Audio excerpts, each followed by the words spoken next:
Recording in progress. So, yeah, tonight we are Vampire the Masquerade, Chicago, and as pointed out quite aptly on our last game in London, it is now the year 2000, so it's no longer 1999.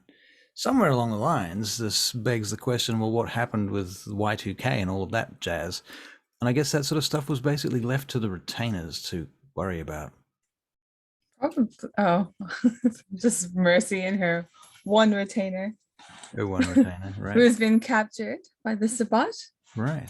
So previously, on our last episode, we met Critias. We're at episode number 46. This is 47 today, so there we go. Critias was 2 sessions ago.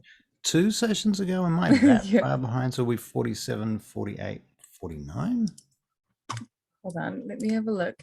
Don't worry, I'll figure it out. I'm going to have to admin Charlie so she can figure this shit out. Yeah. Apparently doing terribly at it. But then half my viewers will disappear, right? Because like you're the only person that watches this stuff. Okay, so we're on to 48.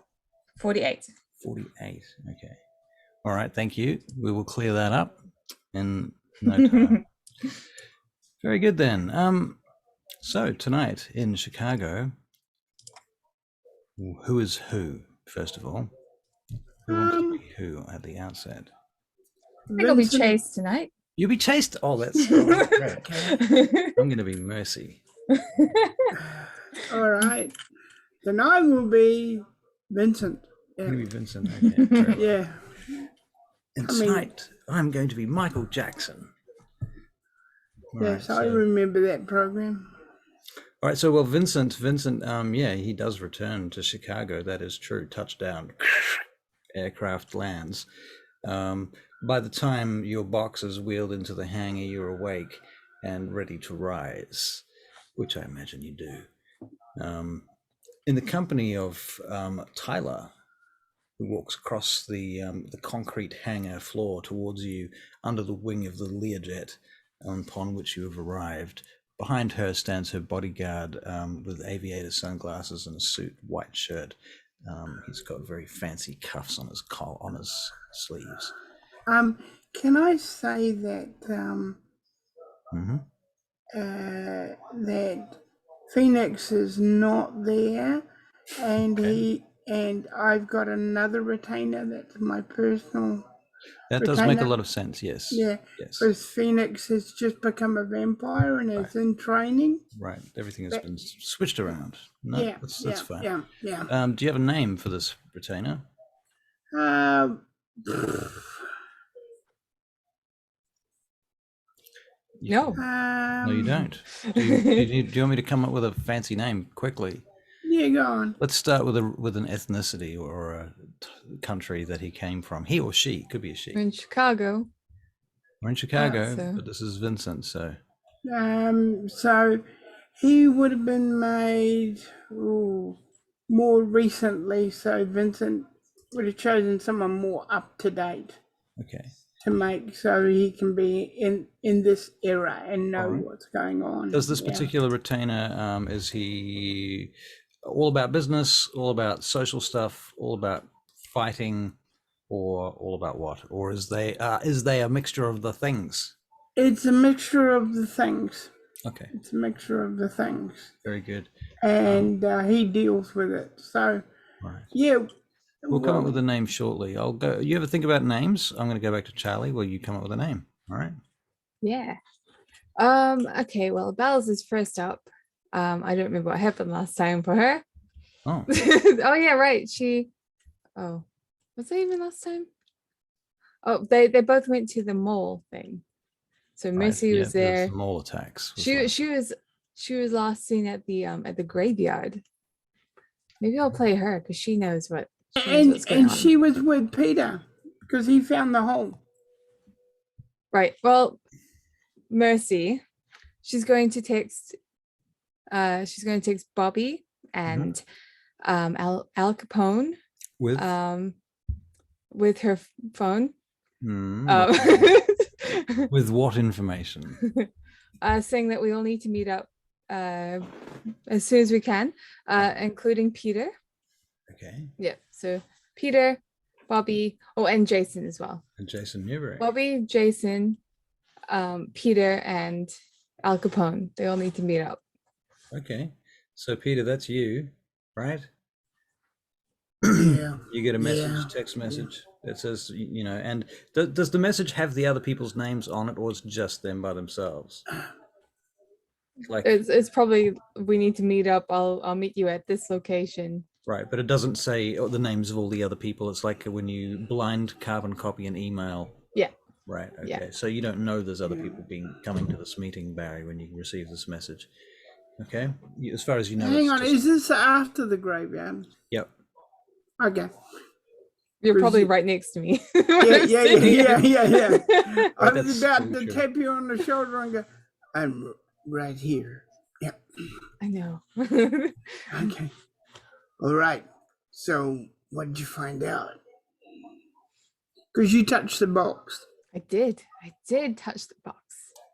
But right now what matters is my darling daughter. So I think first things first, she is who we're going after. She is who we're gonna look for. I'll tell you the rest of this later. Okay? Okay. You're the boss. Yeah. Let's go. We're gonna I'm gonna make everyone join together at one location, which will probably be her home, to be honest. Okay. It's just the safest place that she thinks it's not safe at all. Fair enough. Okay, Yep. so Mercy, you're calling this meeting at your home over at the apartment complex Westchester. where your lives. Westchester, Yeah. Westchester, that's right. Yeah, thank you. Okay, before you leave the graveyard, can you all make perception alertness checks, please? Yes, please. Yeah. 2. I'm logged into Roll20 at the moment. What the fuck am I doing? Don't worry, I've got this. You got this? Yeah. You want to? Can you DM for tonight? I just want to play. Can I play Jason? I just want to play Jason. Like, you can do anything you like. I'm just playing Jason. Right. Okay. Jason is cool. It's fun to play. It's a good choice. I mean, look, who would you choose if you had to choose an NPC to play, like as a player character? Good question. Probably Tatiana in London. Right. Yeah, she's pretty cool. Yeah. I like her. She kicks ass. She was a PC at one point.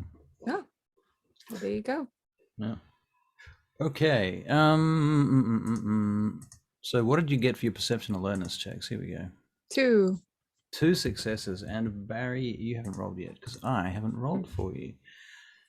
La-di-da. Chase Hamilton and, well, it's not Chase that I need, it's Peter. I got 6. You got 6. Did you just? You lying? Would I lie to you? Yeah, I don't even have words for that. Perception alertness. Here we go. Boof. You jump. Kathy just said, yes, you would. You got no successes, so there. That's what happened because of that. Karma. Lies. 6 successes. If I was to divide 6 by 0, that would be 0, wouldn't it? You can times it by 0 too. Times it by 0. Yeah. Anyway, Charlie, you got 2 successes, right? Mm-hmm. I don't know why I play with you people at the moment. Too smart. In the distance, Mercy, as you guys are leaving, you for a moment think you saw a figure in the trees far down on the other side of the graveyard, on the other side of this stream that runs down through the gully. Okay, well, I followed that for a little moment. So you just turn around and start going in that direction? Yeah. Okay, so Peter, Mercy's just stopped and started going another direction. And I'm like, where the fuck? What? Oh, well. I bring out a knife. Do I see her bring out a knife? Yeah, you see her pull out a knife. Oh, there must be some shit going wrong somewhere, he says to himself. So he follows. Follows her? Yeah. Okay. Well, Mercy, you're just heading in the direction that you saw the figure. you get to the stream and there's water running down past you. I hope you don't have any flaws about running water. No, okay, good. In which case you find that you can jump over it with a acrobatics, dexterity, and athletics check. With difficulty 6, and you need 2 successes to not get wet. 3. Look at that, 3 successes. So you jump over it quite easily. I make myself disappear, by the way. You disappear like an obfuscating Nosferatu. Yeah. A lot like one of those. Yeah. All right, and you're gonna make a dex and athletics check. Don't worry, I'll only get a 1. You get like 5 ones if I have anything to say. 3 successes. You pop over the stream without any problem. You just cross on one of the stones that's there. Okay. You're on the other side. You can make another perception alertness check though, Peter. So I'm just rolling it for you now. I made one for me as well. Oh, that's Assuming that I needed to. 5 successes. Yep. Okay, you see on the other side of the park, up on the opposite side of the graveyard from where you guys left your vehicles, right? Mm-hmm. There's another vehicle parking zone over there, and you see a figure come up from behind the graveyard, from behind the graves in the trees. This is at quite a distance, and the light of a motorcycle beam up, boom, and then the vehicle starts up and drives off. Ooh. Okay. Well, okay, so we're heading back to the parking lot. Is that what? Yeah. Okay, we'll head back to the parking lot. Yep.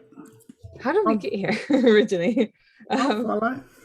How did you get here? What did you drive? Can't even remember that. The hippie I had van, mooring. I had no, not mooring. right. Well, I'm checking mooring over when I get there. With the vehicle, the bike. Yeah. Okay. All right. So you check her over. Okay. Can you make a wits and investigation check, please? As am I. I've learned that from blowing up. Right. Yeah. Just the one. 1 success. The 10 from 1 dice. Wow. Yeah. You notice that the wheel is still turned exactly how you left it. There's nothing has changed about it that you can tell. Like normally if somebody's tampered with your bike, they might have turned the wheel a little bit or tampered with where the brakes are sitting and things I'm like thinking about like, is there a bomb on there? that. Right. Is there a bomb? You don't find any bombs. Okay. I'm gonna turn it on and just back away from it a little. All right.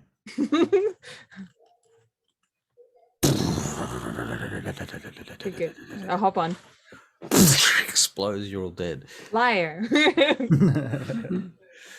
Not today, mon Yeah. frere. Okay. So you get on the bike and it Yeah. goes and it does not explode. Good. I'm gonna go back to my house. All right. Yeah. So Peter. Yes, I'm checking. Oh my no. bike. I'm checking my bike. Okay, good. Right. Good. I Peter, you learned came on it. Your bike is here, isn't it? Yeah. Now, at this point, you don't have like level 6 obfuscate, obviously, which means that you are not able to obfuscate your bike. And thus, where you left it, it is a bike. It looks like a bike parked. Cool. Yeah. Right. So I'm gonna check my bike. You're going to check your bike. Yeah, you said that. You did say you were going to do that. Yeah, I'm just being sure because Yep. So we'll roll wits and investigation. And we'll see what we get. It's super sus. 3 successes.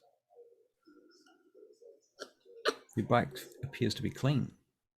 Okay. It's that appears to be that I don't trust. Okay, I will get on my bike Right. and start it up Boom. and follow Mercy. All right. You go back to Mercy's house. When you get there, there's a limousine parked out the front that you believe must be Mr. Capone's limousine. If you've seen it before, you'd be aware of that, I imagine, Peter. Who else? Probably seen it before. Yes. Bobby and Bobby Jason. and Jason. Right. So Bobby and Jason, there is a Lamborghini parked opposite a Porsche. They look The like fuck? a couple of dicks God damn it. comparing themselves to each other next to this freaking limousine, right? Oh, I really invited a whole bunch of assholes to my party. Right outside this very urban looking Jesus. house. It's a very normal looking house. There's nothing, I mean, it's not cheap, but it's not by any stretch expensive either.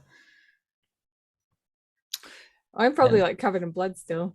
Right, so you pull up on your motorcycle mooring, Yeah. and you pull up to the gate, to the door, and Capone's he gets out of the vehicle and he's stubbing a cigarette out on the floor as he does so, and he looks up to you as you pull in. Peter, you're not obfuscated now because you're driving a bike. I don't think you can obfuscate and drive at the same time. You can look like somebody else driving though. That is something you can do. So how do you appear at the moment, Peter? I can't hear you. Appear like a man. Like on a man. Bike gear. Okay. Bike gear. Yeah. All right. And when you get off the bike, you're going to take off a helmet and appear like somebody in particular, or anything like that? Yeah, I'll appear like some dude with blonde hair. Okay, blonde hair. All right. Yeah. Sort of generic biker dude with blonde hair. Okay. Yeah. Cool. Fair enough. In which case, we will. Gotta roll. See how good you did it. Yeah. Exactly. Yeah. City. And I think this is.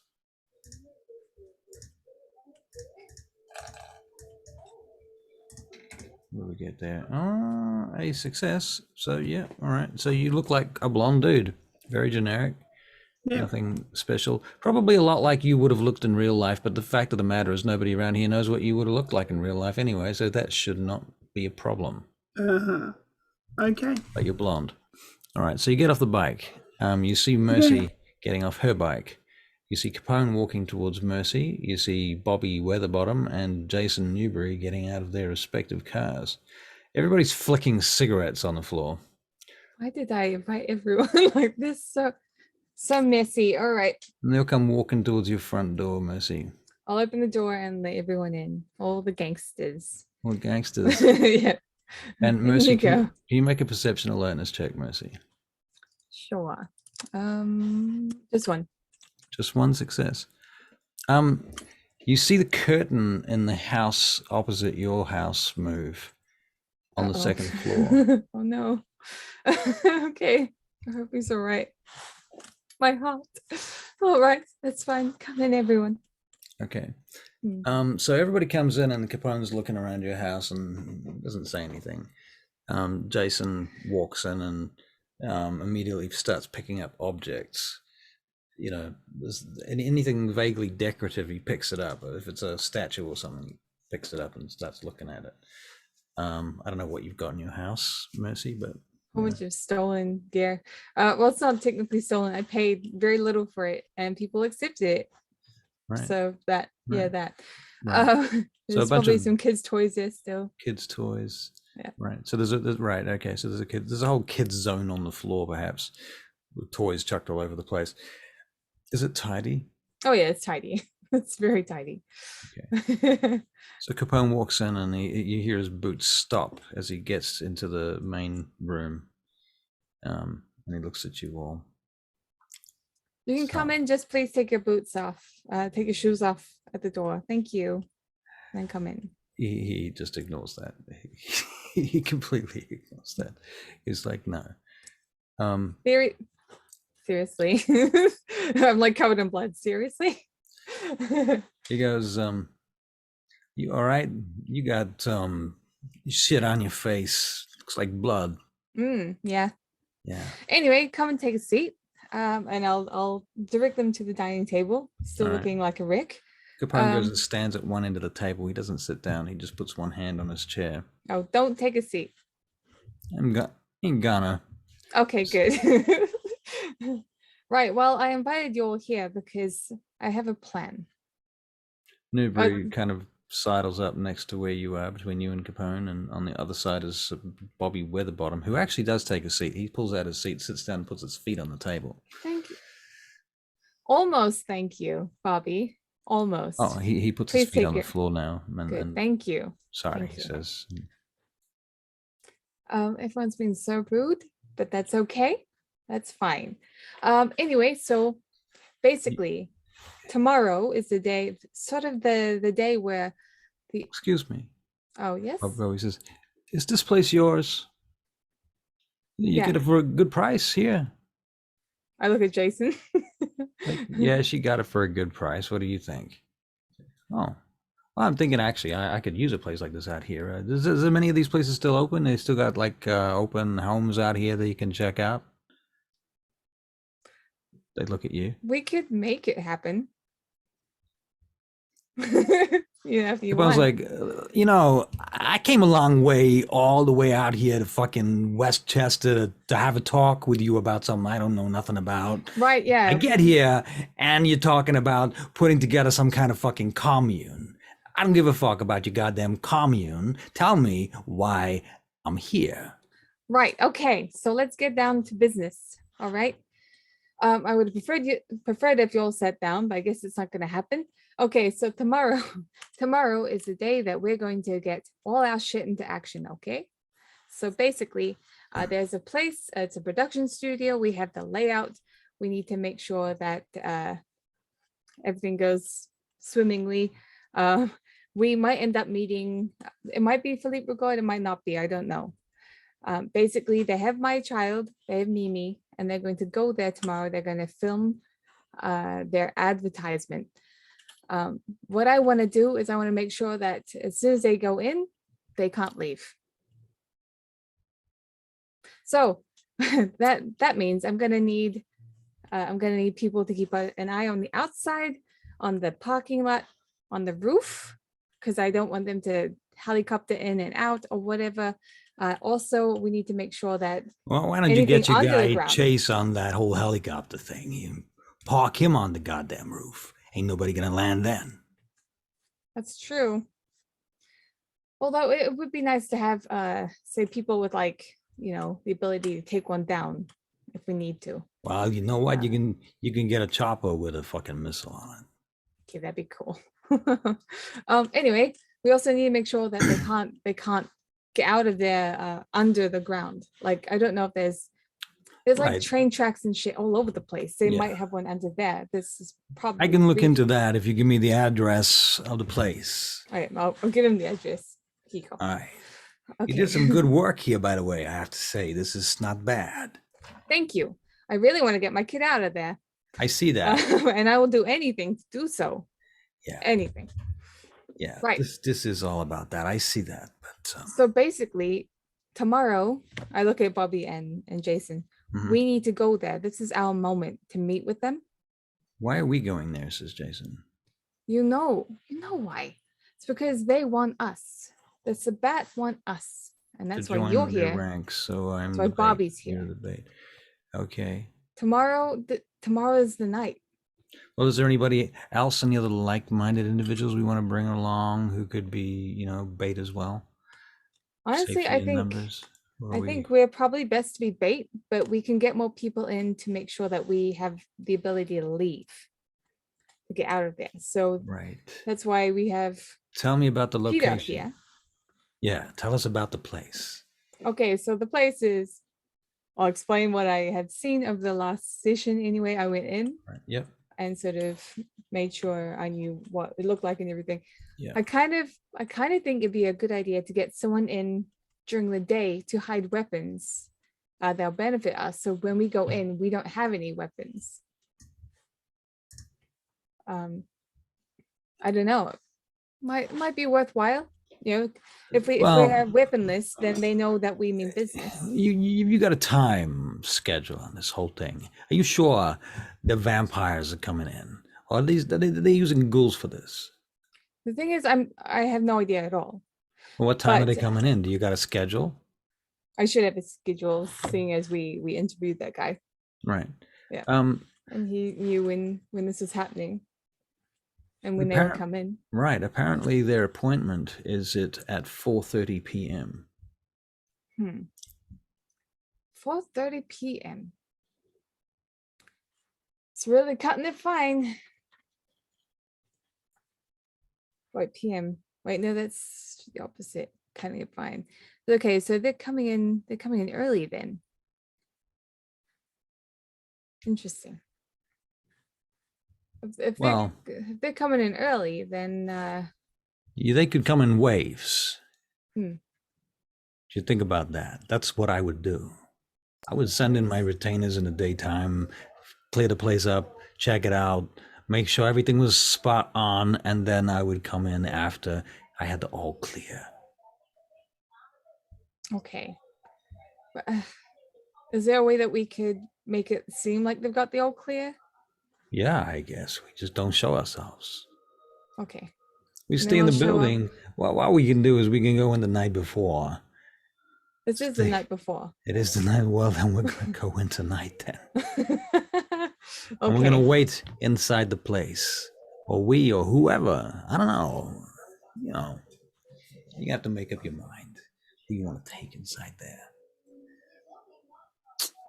I'm not sure that I got a whole day I want to wait inside a building. To be honest, you should probably not be inside anyway, Capone. Yeah. Because we're the ones that need to be there. We need to perceive ourselves as being wanting to join them, I suppose. And to have you there would really make things prickly. Yeah, I think that's probably true. You probably don't want me anywhere near this whole scene, actually. Well, not yet anyway. Not yet, but we can follow up quickly. Yeah. Okay, why don't like us three, we stay over and we wait for them until nighttime. And then give us, say, I don't know, 10 o'clock? Say to 10 o'clock.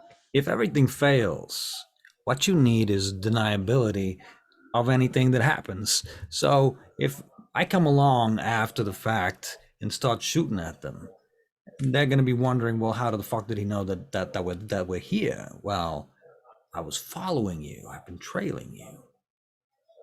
Oh, right. Okay. Well, how do you make it look like that? Well, you first of all have to deny any contact with us. That's the first thing. And I will just send my boys to do what they do in the same manner as if you were, in fact, just being followed. Okay. At some point, are you going to say arrest us? Arrest you? Well, pretend to arrest us. Well, I imagine at some point there's going to be probably an escape route barred for regard.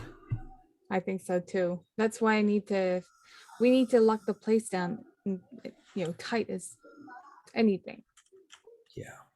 And Bobby's good for that. I look at him. Like you've got security under wraps and everything. Well, yeah, I can do the security. I can make sure that there's all the right people. Everything's locked down in the right ways. But they are vampires, and they will break through it. Yep, but we need to. And they both have high escape. In my opinion, what we need is a squad of guys with big fucking guns waiting for them to come out the back door, and we just take them. So we need to make it so that they think they've got an exit. Yeah.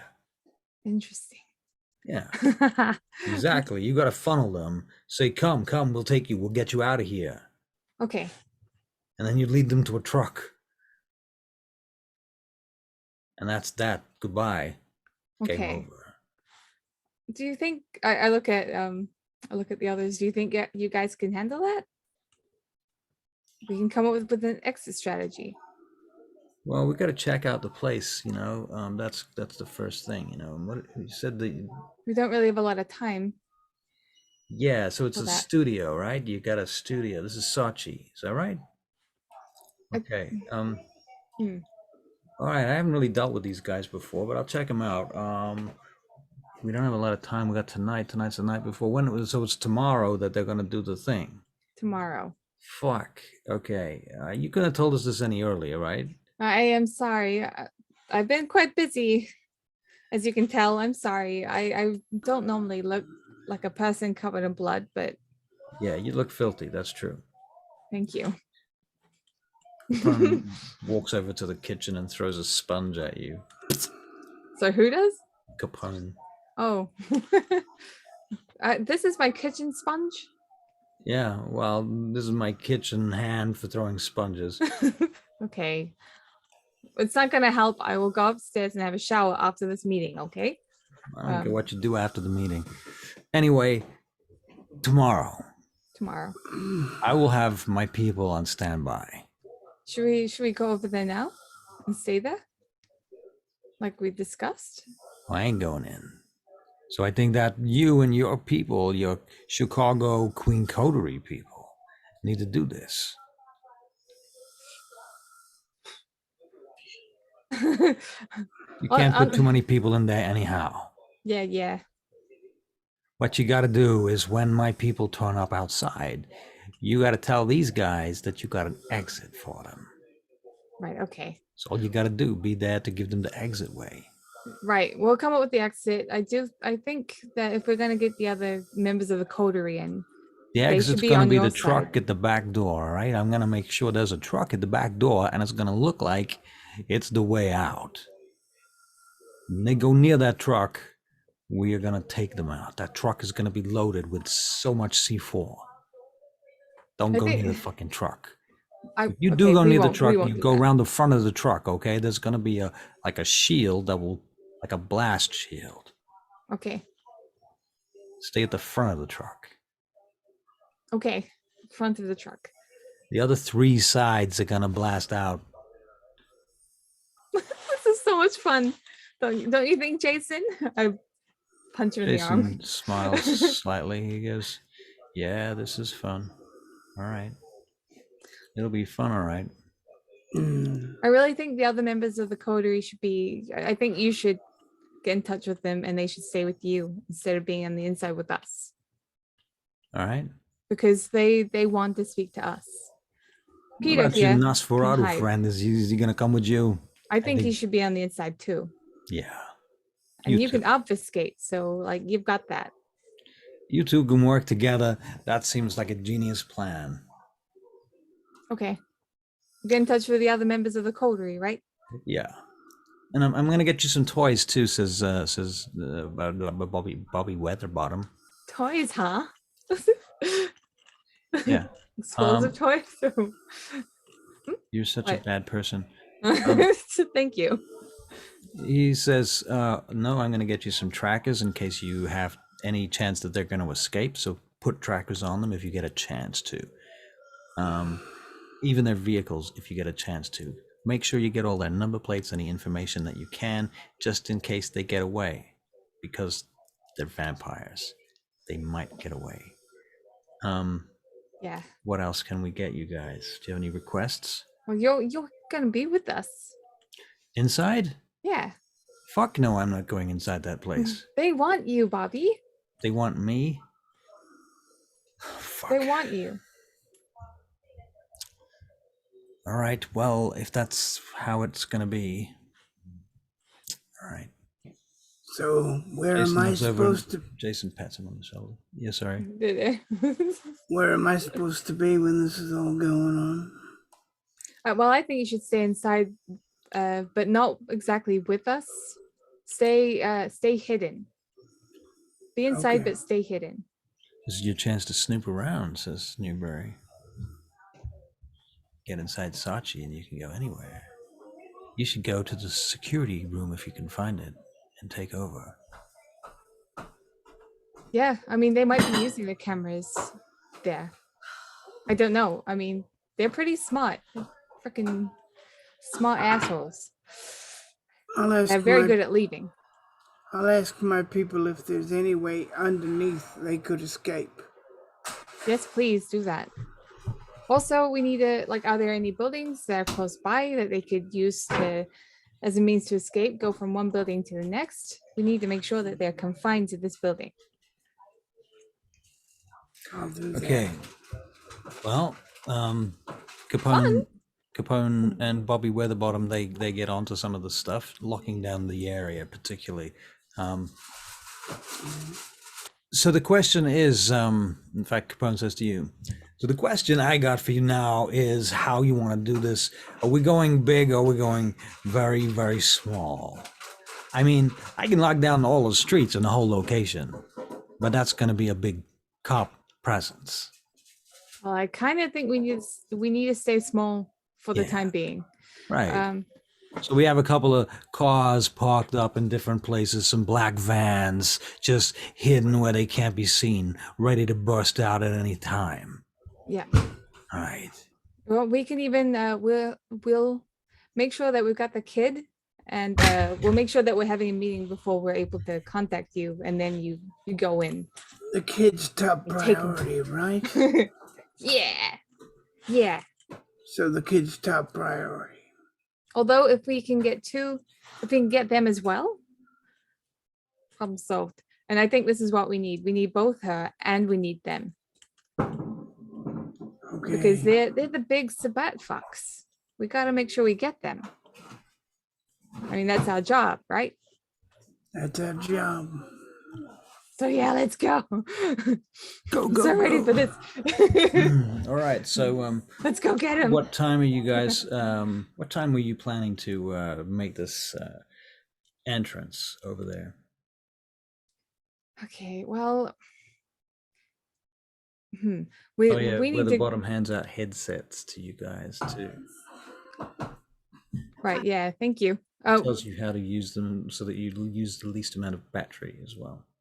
yeah, we need to go over there like as soon as and find a place to stay. Because they're doing this during the daytime. Sorry. And then when we wake up tomorrow, whenever that may be, that's when it's sort of all go time. Right. So where does one hide 3 vampires? Oh, 4 technically. We can hide you anywhere you want, Peter. You could be in the sewer, you could be in the air duct, wherever you want to be. I'll figure it out. Okay. He gets in touch with all his people, Mm-hmm. tells them the address of the place, Mm-hmm. tells them that the kid is the top priority, Okay. and can they block off the underneath in case he lets them know that he knows both of them can obfuscate. Both peers can obfuscate really Ooh. well. Is there a way that we can hide, we can, I guess, rediscover obfuscated people? It could be like, you know, when they have like the fans that keep all the heat inside a building. It could be like you add like, I don't know, sprinkling a paint to it, and then all of a sudden there's like little dots of paint on people. I don't know what. I don't obfuscate, so I don't less know. than 24 hours. Okay, who are you asking? You're asking Peter this, right? I'm asking everyone because Everyone they at might the have their table. own. Yeah, they might have an opinion to that. So Capone walks out at this point and says, I don't know nothing about this. I'm out of here. And he Okay. leaves. Jason says, you can achieve something with a camera, with a video camera, if you have it out of sync to the screen that you're looking at. If there's a delay of a few seconds, anything more than about 7 seconds usually will do it. okay, can As long as you you're do not that, Bobby? looking at the actual location at the same time. Ooh. Obfuscate works on the mind. Maybe that's what you could do. You could, I look at Peter, maybe you could go up to the camera room and start looking for them if they disappear on us. I'll do that. I mean, we might need another person just to make sure that it actually gets done. Sorry. You know, Bobby's really good at computers, so I mean, if you could get like the security feed to go to your people, maybe, Bobby. That's another way we Well, can go about it. What you can do when you get into that security room is you can find out the access codes to their computer. Maybe we can get in there and route their security cameras over to us. Secure Corp. What, tonight? Right away. Okay. So let's get on this. I'm going to bring one of my Secure Corp vans over. We've got a data cable van we're going to bring over too. It's a repair van for IT. So we're going to use those two to kind of try and social engineer our way in the back door. So I'm going to have a few technicians working in the building, hopefully within an hour. Okay. Peter, do you think you could go to either Chase or Belladonna and verbally give them the message? I mean, we won't use technology to do this. Just be like, hey, this is what's happening. We need you here at this time. It'll be like early morning, or early afternoon, early evening, right? Early evening. Or get them to get in touch with Al Capone or something, and they can go with them. So I can do that. yeah, keep people off technology. As much as I love technology. So when you get in there, says Bobby, when we get in there, how the fuck are we going to survive through the daytime? Well, we're gonna need to hide ourselves. We're going to need protection.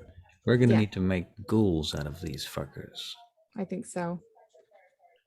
This is very dangerous. Very, very dangerous. And I do like to live dangerously. Not too dangerously, though. Thanks for the input. I can tell you who I saw the other night. There was a security guard. I asked him if he was working of the next 2 nights, but he wasn't too sure because they had gotten to him late. But they've got security. They've got. I mentioned all the people that I came across. All right. Yeah. Yeah. Okay, fair enough. There you go. Okay, to make a long story short, is there a way from under? No, there isn't actually. There is no. They have no drainage system whatsoever underneath. They have a drainage system. They just don't have a sewerage pipe that is enterable from or usable, or an subterranean entrance to this location. So that means that the guys can't go underneath to escape unless they've made something. Yeah.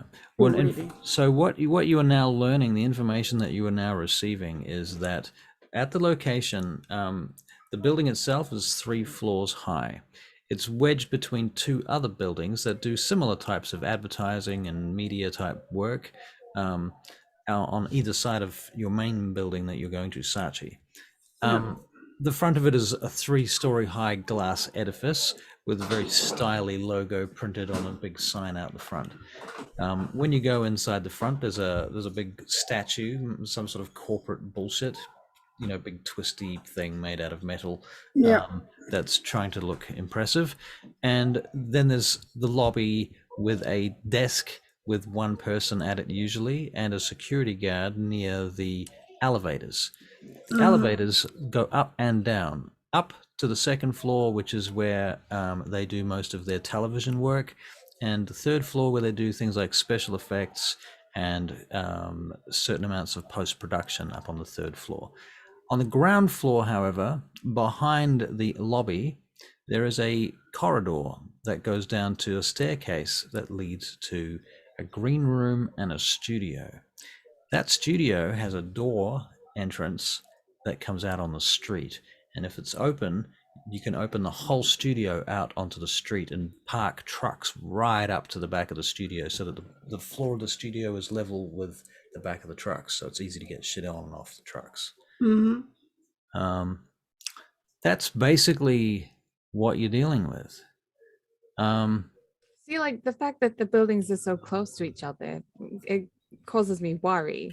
There is concrete walls between the buildings, and there are no known ways between the buildings besides those concrete walls. Okay. You could always break out a window and hop over to the next one. Yeah. I mean, if you're a crazy person, you could do that. Yeah. I'm sure you're a Capone will vampire. have that covered. Like, easy to Well, right. Capone's planning to basically have a bunch of firepower sitting in front of this building, and all of that glass will probably come down.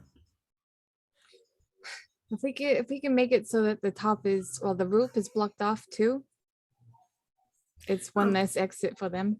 Chase can do that. I was about to say, Chase, you get a phone call. Okay.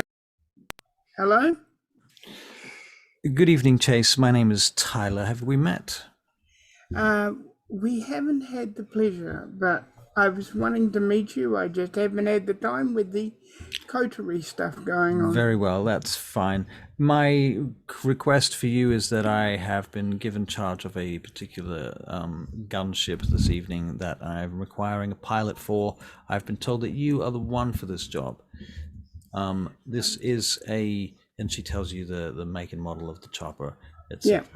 And he knows exactly what she means. Yeah. She says, now, do you come with a crew, or am I going to have to hire some crew members separately? We will need a gunner on this mission, and probably a backup, and possibly a co-pilot in case perhaps you're shot. If you could provide a co-pilot. Do you have experience with this particular type of missile, she tells you? Yes. Very well. Understand that there might be the possibility that their target may be trying to flee in a helicopter from the following location. Yes. If you can make it as quickly as you possibly can to this location where you will be fitted with your vehicle for the evening. Thank you. It's gonna be fun. He goes and gets Jimmy. All right. Jimmy, I need you to be a gunner tonight. Jimmy drops everything. Okay. We're gonna save a baby. All right. He doesn't. You don't know that. Yeah, that's true. You don't know that. Okay. You only know that you're working for Tyler, and that probably means that you're working for Loden. Okay. So. All right. So let's say, Chase, you zoom off to the airport immediately to O'Hare. You get there, you meet with Tyler. You go past Vincent on the way out. Okay. All right. Do you guys know each other? Have they met? No. They haven't met. Okay, so they just walk past each other. Yeah, literally walk past each like other. Ships passing in the night. Yeah. All right. And so, Chase, you're handed over this fucking gunship, and it's a bit more advanced than the last gunship you got into, but you fudge it. You pick it up pretty quick. Don't fudge it. Between you and Jimmy's like, I think this does this, and Yeah. all right, he's like, yeah, it does. Okay, so he checks it out, gets some info from the manuals, the flight manuals, and you're pretty much up to date and up to speed. You will technically have one less dice for any maneuvers because it is an unfamiliar chopper on this occasion. Okay. Read the manual. What year are we in? The year is now 2000. Okay. Right. So how this is going to work is, Chase, I'm going to come back to you when and if the cavalry is required. Okay. All right. So meanwhile, you're going to be circling over Chicago until you get the word to drop in, and you'll be within a few blocks of the location, being inconspicuous. Yeah. For now. That's easy enough done. Yes. You could even land somewhere if you needed to, somewhere close by, so that you can hop over quickly. Yeah. Does that make more sense to him, or is it too much trouble to get airborne again? Yeah, I've been watching helicopter things, and basically they sit and wait and then suddenly pop up. That's what they're supposed to be made for. All right. So yes, that would work. All right, very good. Cool. Meanwhile, Peter and Charlie being Mercy. Yes, Mercy. Yes. You're on your way to the location, I assume. Okay. Do we have anywhere to stay? Have we got boxes? Yet? Who are you talking to? Bobby. The guy who probably has access to that. Bobby's going, well, we can probably get boxes, but what the fuck? How are we going to get boxes in there? we can find out if now hang on, let me get in character. We can find out if they have any shipments of anything coming in. Probably Especially not in the long middle of ones. the night, though. Oh, I would imagine they have stuff coming in the middle of the night. That's making- why they have night security. Right. We're So making gonna have goals to, anyway, so we'll just okay, we'll but we're get going it to have in to and- make some kind of excuse to get ourselves and any equipment that we have. So what we need to do is, okay, I know how to do this. Okay. I know how to do this. All right. We're going to go up to the gate. We're going to go to the doors. We're going to dominate the fuck out of everybody we meet. We're going to tell them that we're here to shoot a TV commercial right now. And yes, we are booked in the studio right now. This is our equipment. Open up the studio doors so we can get our truck up to the back of the studio. Then we unload all of our shit into the studio and we put it to one side and we lock the studio door and let everybody go away so that when they turn up the next day, we're already there. Perfect. All right. And we just put our shit with all of the other shit that's going to be in there. It's a fucking studio. There's going to be shit in there. Just gotta be. Yeah, definitely. This is gonna be so much fun. All right. Let's go. Let's go. What vehicles do you take? It's probably best if we all just take one something Something? that we're not going to miss. Like, I'm not taking Maureen because Might get- that's probably not going to end up well for Maureen. Right. Yeah. We could. This- I noticed that Chase has a truck. We could borrow his truck. I mean, we're gonna need a truck. Oh, anyway. Well, Yeah. Capone's Let's already see told you for that a he's truck. bringing it. Capone's doing his truck thing. Mm. Yeah, but if we want to get there surreptitiously, then I can get Secure Corp vehicles. Remember from it says Bobby. yeah, okay. I think it might add to the ruse to have a secure Jason's corp. currently going through a phone book, and he's got a cell phone in his hand. He goes, "Look, stop. Just stop talking." Toot, toot, toot, toot, toot. Good evening. Yeah, is that a truck service? Yes, thank you. Can I talk to whoever's in charge there? Excellent. I'm looking to hire a truck right now. Yeah. Okay, I'll come and talk to you at your office. And he's like, I'm going to go and hire a truck. You coming? Yeah. Let's go. Okay, and so you guys go off and hire a truck. Yep. A little while later, you have your truck and you leaving the rental yard of the truck place with your free truck, because damn if they just aren't doing a special this month on free trucks for people that come in the middle of the night looking for trucks. Hey, they're Yeah, awesome yeah. like that. Right. Yeah. And thusly, you're now on your way back to Sachi in your truck. Screwed them. Yep. You're now, whereabouts do you park this truck? This is the truck that's going to have all the gear in it, right? So what gear is in the truck is my next question. What are you taking in? And in what? Okay, we're obviously taking in boxes that we can sleep in, Mm-hmm. or body bags, but probably boxes. I think it's easier to get away with bringing What they people in that way. provide you with, you know how you get like those big black cases with metal bands wrapped around them with little bumps on them. When you're looking at like studio equipment or stuff like that, when you go to concerts and things, or cameras on film sets, something like that, massive boxes like that. And so each of you has a box like that that's locked from the outside.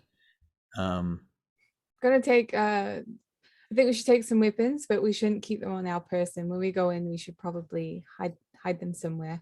Well, they'll be in the boxes, right?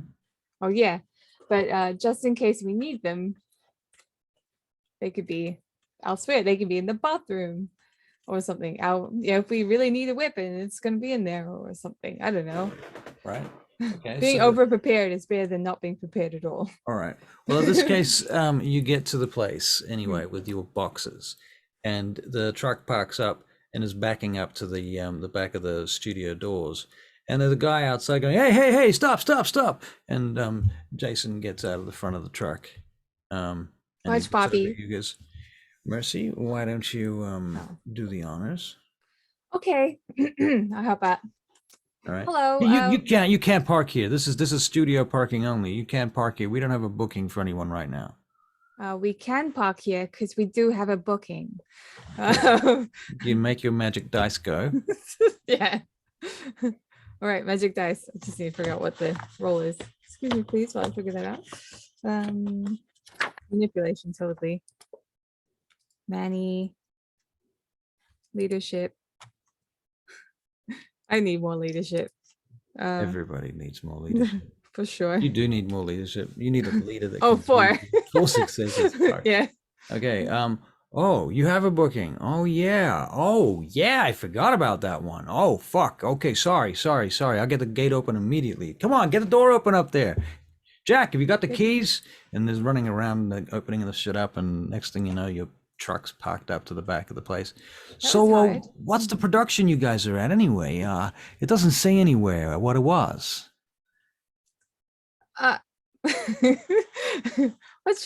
It's a short film, says Jason. Oh yeah, film. Yeah. What's it about? Existentialism. Really? Oh, I don't know nothing about that. What's that about? Oh, it's about a guy on his way somewhere. Doesn't matter. You wouldn't like it, I can tell. Doesn't have any action in it. Oh, I don't just like action films. Action's good. Well, if you like action, I could show you some action at the back if you like, says Jason, and he looks at him, and the guy starts walking with him, and they walk off. I'm gonna just sort of like hold Bobby there, just like. Bobby's looking at Jason and looking at you, and he's like, "So you know that guy?" Oh, Jason? Yeah. Of course I do. He's my brother. He's your brother. Yeah. See, you approve of everything he does? I mean, sometimes he can be a bit of a jerk, but other than that, of course. I'm starting to feel like this is some kind of setup. What do you mean? How do I know you guys aren't really so bad? Okay. How do we figure this out? You know what? You can do the mind thing, right? Oh yeah. Off you go. Yeah. Okay. Stand real still. Okay. I'm standing still. I'm sitting, but. Oh, you sit down. Okay. I'm like looking into his eyes. Looking into his eyes. Hold on a second while I get Bobby's sparkly stats. Green eyes. Just gonna grab Bobby's stats up.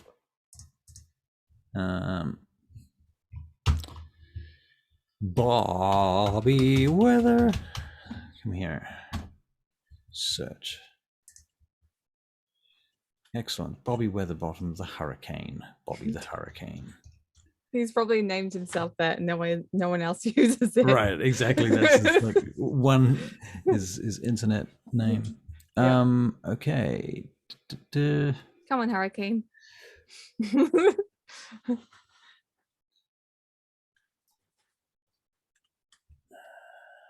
was he doing again? He's doing a mesmerize. Mesmerize, probably. Right? Of course he is. Disciplines. Oh man, he's got shit disciplines. Oh no! Looking forward to not being mesmerized at all. Oh no! Okay. I'm giving him more of an opportunity. So 2 9s. Is that it? Yeah, 2 9s, 2 successes. So I don't know. What do you think? What did he ask? I'm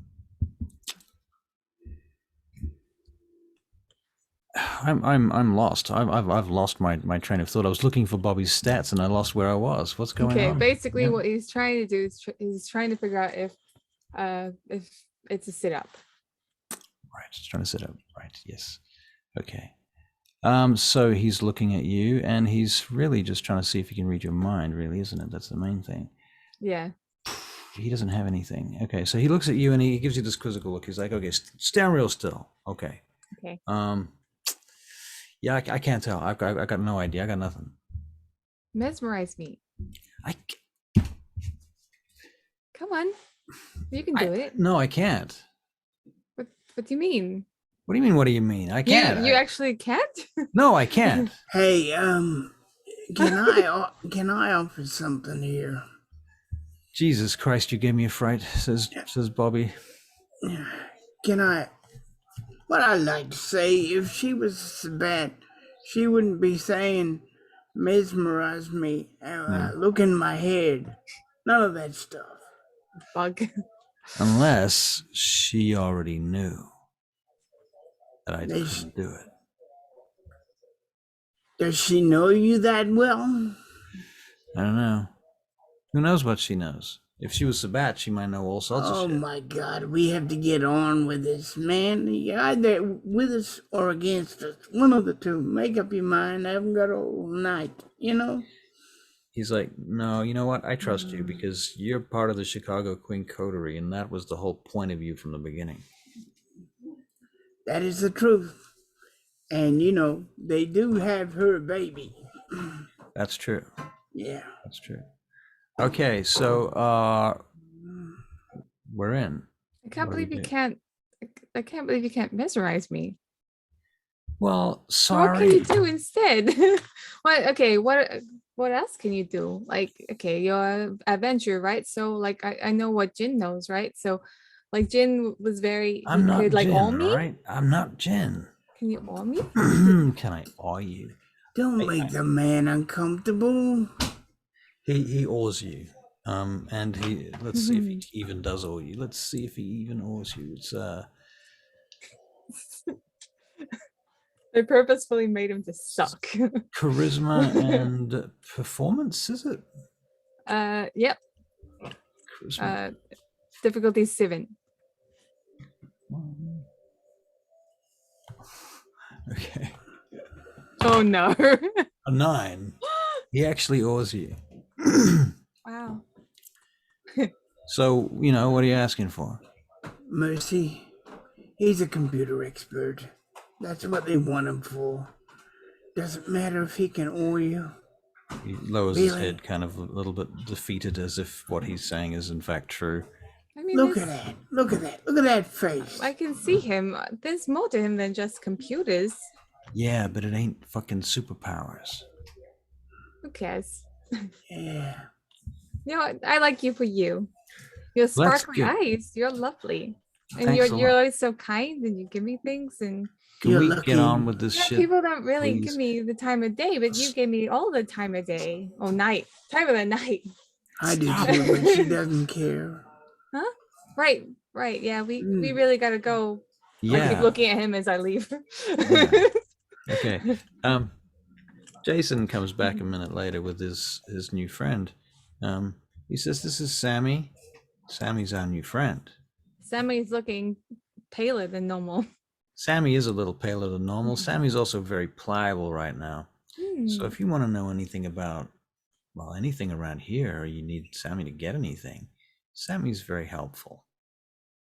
Isn't that right, Sammy? And he pats him on the back. Yes, Mr. Newberry, I'm very helpful. Oh, you know what you could do? You could look after us all day. Oh, yes, I can do that. I can look after you all day. What will that require?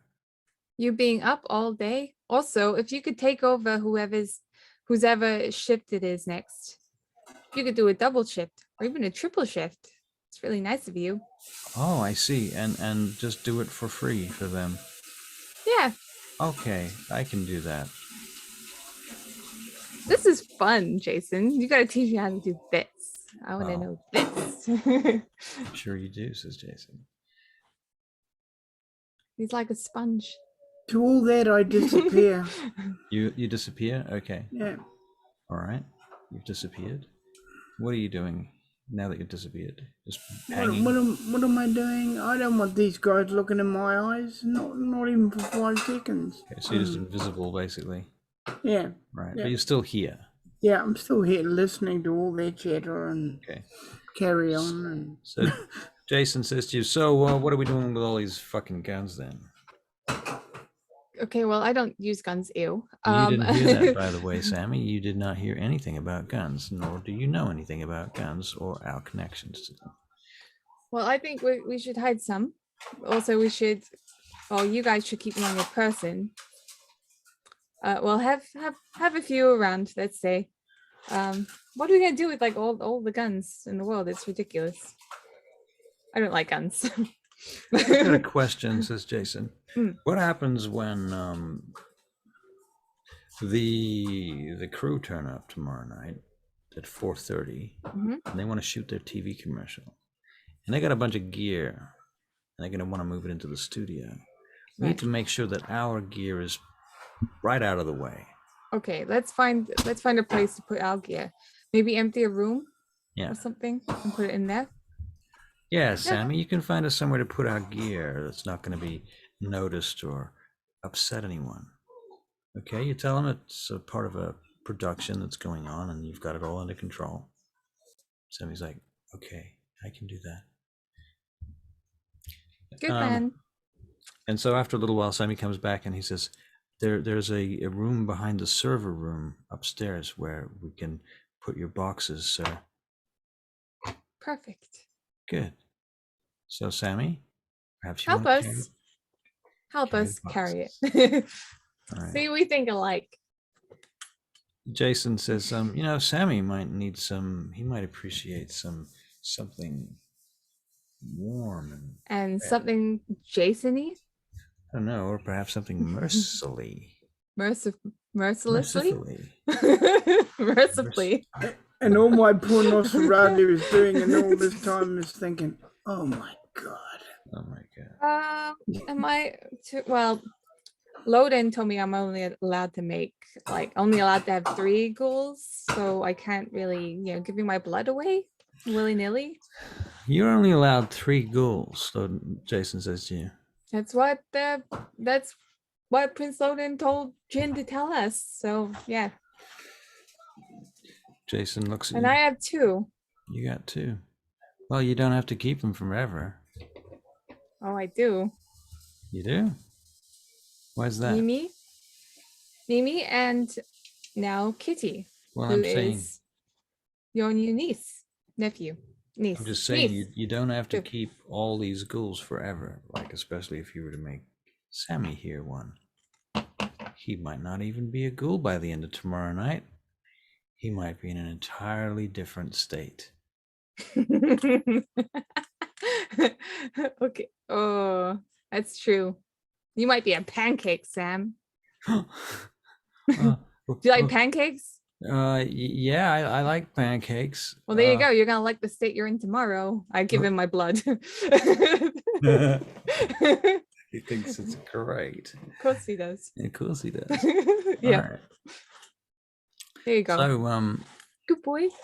It's getting late now, and after you guys get all the gear up into the back room behind the server room upstairs, Sammy says to he's locked it up there. He says, "Okay, well, look, the next shift is going to be coming in soon, right after the sunrise. So I guess I'll just keep everyone out of the server room, out of that whole place. And then Jason says, yeah, keep going. What I told you. You remember what I told you. Okay, so, and then after sunrise, I gotta go and unlock your room and make sure the way is clear down to the studio. Is that right? Is there anything else that I need to do? I mean, if you could distract them. Who am I distracting? Make sure the people that are looking after my darling daughter, Mimi, stay where they are. I mean, if they do want to leave, let them leave, but do your best to distract them. What do you mean by distract them? Like how like do a little dance? Like what do you mean? No, keep it natural. How would you distract someone you know? If you're wanting to. If it was somebody I knew, I guess I would talk about something that I knew they wanted to talk about. There you go. But I don't know these guys. Smart. I don't know these people. They're Get to know them. Okay. Get to know them and then work on that to distract them. If they like sports, talk about sports. If they like pancakes, talk about pancakes. Yeah. Okay. Okay. You're gonna make a great pancake, Sam.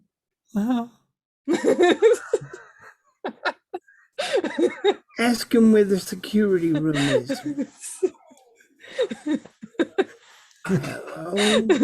That's such a quotable quote.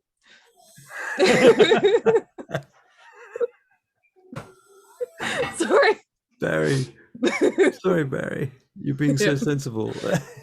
Ask him where the security room is. So where's the security room? Yeah. We don't have a security room here. We outsource the security. There's. Where? Oh, I'll just find out. And he Thank goes you. upstairs. Comes back. It's Illinois Security Force 2. Like Gary. Wait, no, that's in Gary, Indiana. We're in Illinois. Yeah. I should know this. I live here. Yes. Okay. Bobby, can you do something about that? It's outsourced. Yeah, I can do something about that, but it's going to take time. You don't have it. Do your best. I believe in I'm you. gonna have to go. I'm gonna have to go. This means I'm gonna have to go and deal with this. You can't go. I can't stay here if you want me to deal with the security cameras. I'm useless here. Okay, maybe there's something we could actually do from in here to cut off the security. Yeah, but that's gonna alert the security system. They're gonna be like, "Where are our security cameras? We better send a truck around there." Okay, well maybe we could cut off specific ones, like the ones in the parking lot. We can't do that. We need to send somebody in. We need to send somebody into the security company and cancel the fucking whoever is watching. Whoever is in the security room needs to be spoken to eye to eye. We need to send somebody like now because the sun's going to come up. Right. I don't think you should go. Okay, I won't go because besides which I'm not even very good at this, but who do you know that can do this way? You can do this. Jason's like, well, I can do it, but it's going to cost you. No, it's not. Well, there's also the fact that I'd have to get back here for tomorrow and everything, and I'm not sure I would get back here, so maybe you want to find somebody else. You know anybody? You got anybody in your little black book, Bobby, that has that kind of power? Well, why don't you get Capone to do it? It's not a bad idea. Sure, there's plenty of Ventru. Well, Sure, one of them could help. Certainly plenty of Ventru. All right. What about like that Daily guy? Edward Neely. Neely. Daily guy. Yeah, you're funny. Deli Plaza dude. Yeah. Yeah. Okay. I'm gonna make some calls. All right, just give me a minute. So Bobby gets on the phone, and he starts making phone calls. And he tells them the name of the company, and he tells them the name. Yeah. Doesn't he look nice when he's on the phone? What are you saying? I'm old still. Oh, right. Yeah. Jason's like, what are you trying to say to me? Wait, but Bobby, he looks lovely when he's on the phone. He like when he's doing his work and stuff. That's great. Right. Okay, Mercy. He looks great on the phone. Interesting. He really hit you hard, huh? But no. I think he did. I mean, no. You don't tell me that I look great on the phone, and I do look great on the phone. Then if you think that you look great on the phone, then you don't need anyone to tell you that you do. But they do anyway, and that's it's okay. That's up to them. You look average. Oh.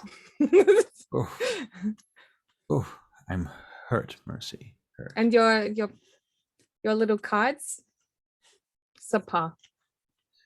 They don't even smell like. He takes out one of his cards. You mean he goes over? He turns around. He walks over to Bobby Weatherbottom. Like, hey, you. Like, what? I'm busy. He's like, you've got a card. It smell like his cards. And he gives him one of his cards, and Jason's standing there sniffing one of Bobby's cards. What? Well, meanwhile, what are you doing? I'm just flabbergasted at all this behavior. I'm like, what the hell are they doing now? And they're smelling cards. In the distance, you can hear a helicopter, but it's very far away. Okay. All right. It's just circling the whole zone at long distance. And this is how Chase is getting to know the helicopter as well. He's taking this opportunity to get to know it. Right. Chase, you do know that They're going to call you in before sunset, Yeah. before sunrise, I mean. Yeah. And they're going to keep you at the airport, at O'Hare Airport. In fact, you know what? They're going to keep you at the tower Okay. overnight, over day, should I say. Okay. So you can be straight back in the chopper the minute you rise. Yep. So you're staying at the prince's, well, not in his chambers exactly, but, you know, the guest room at the Sears Tower. Yeah, and I'm really excited about that. Yeah, it's a bit terrifying, to be fair. Yeah. But nonetheless. I am a bit terrified. Right. So, yeah, that's where you go. You end up going back to sleep at the Sears Tower. Meanwhile, back at Sachi, it's getting very early, so to speak. We will in that room behind the server room. We'll set up boxes and stuff for us to hide in, and we make sure that Sammy knows what the play is. Don't let anyone come in here. Okay. And yeah, before, I guess, allow us to exit. Like, is it going to be locked or something? Or it will be locked, and Sammy said he's going to be there at sunrise. Sorry, good. sundown, for when to unlock it. Right. So he's going to wait for a signal, and the signal is. Right. Okay. And also, make sure you take note of anything about these guys that are looking after my daughter. All right. Good man. Okay. So they Pancake lock you Sam. up in the server room, and behind the server room, in the room behind the server room. Yes. Go to It's sleep. dark in there, and it's musty. And there's a few other bits and pieces that are back in here. Some old props from some movie. These big statue things that's sort of hanging there in the back of this very dark room. All the walls are painted black. It's all black wood. And there's only a couple of spotlights. Some of those lights don't even have bulbs now, so there's really just only one light that goes. And it smells musty, and it smells like spider webs and things as well. Smells like your business card, Jason. Fuck you, Mercy. I'm gonna stay in this box, the box that's closest to Bobby. Yeah, okay. All right. Okay. Very good. So you get in your box. Yeah. Nossie boy, do you get in your box? Yes, I get in my box. Very good. And you don't really know what the other two do. They might get in the same box together, for all you know. You don't know because you got in your box first. In any case, time passes and you sleep. Chase, you sleep also.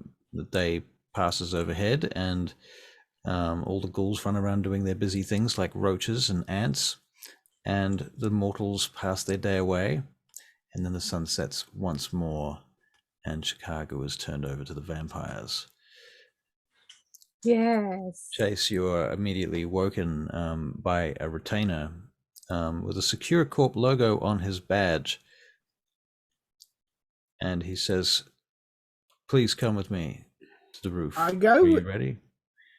I go with him. All right. And when you get there, there's a crew on board the roof on the chopper there, warming it up. It's being fueled up, and the fuel tank is shut off as you arrive there, and they take the thing out of the side of it, and it's all ready for you to go. Basically, Jimmy's there, and you have another guy in the chopper that you don't know, but he's like a co-pilot. Okay. Whom you're just getting to know. Okay. And the chopper takes off, or you take off, I assume, and head back to the location. Yeah. You fly across the following the lake line for a while, and then break off, heading off to the actual studio, just a little bit south of here. So, meanwhile, Mercy, you probably don't have the highest humanity, but It's anyway, at 6. So 6. Okay, I think that's true. I will Getting probably better. wake up before Jason. So there's that. That is true. And actually, what is your humanity there, Mr. Wicks? 7. Okay, so you're waking up first, Peter Wicks. And when you wake up, can you make a perception alertness check? Yes, of course you can. Yes, Russell, I will roll the dice.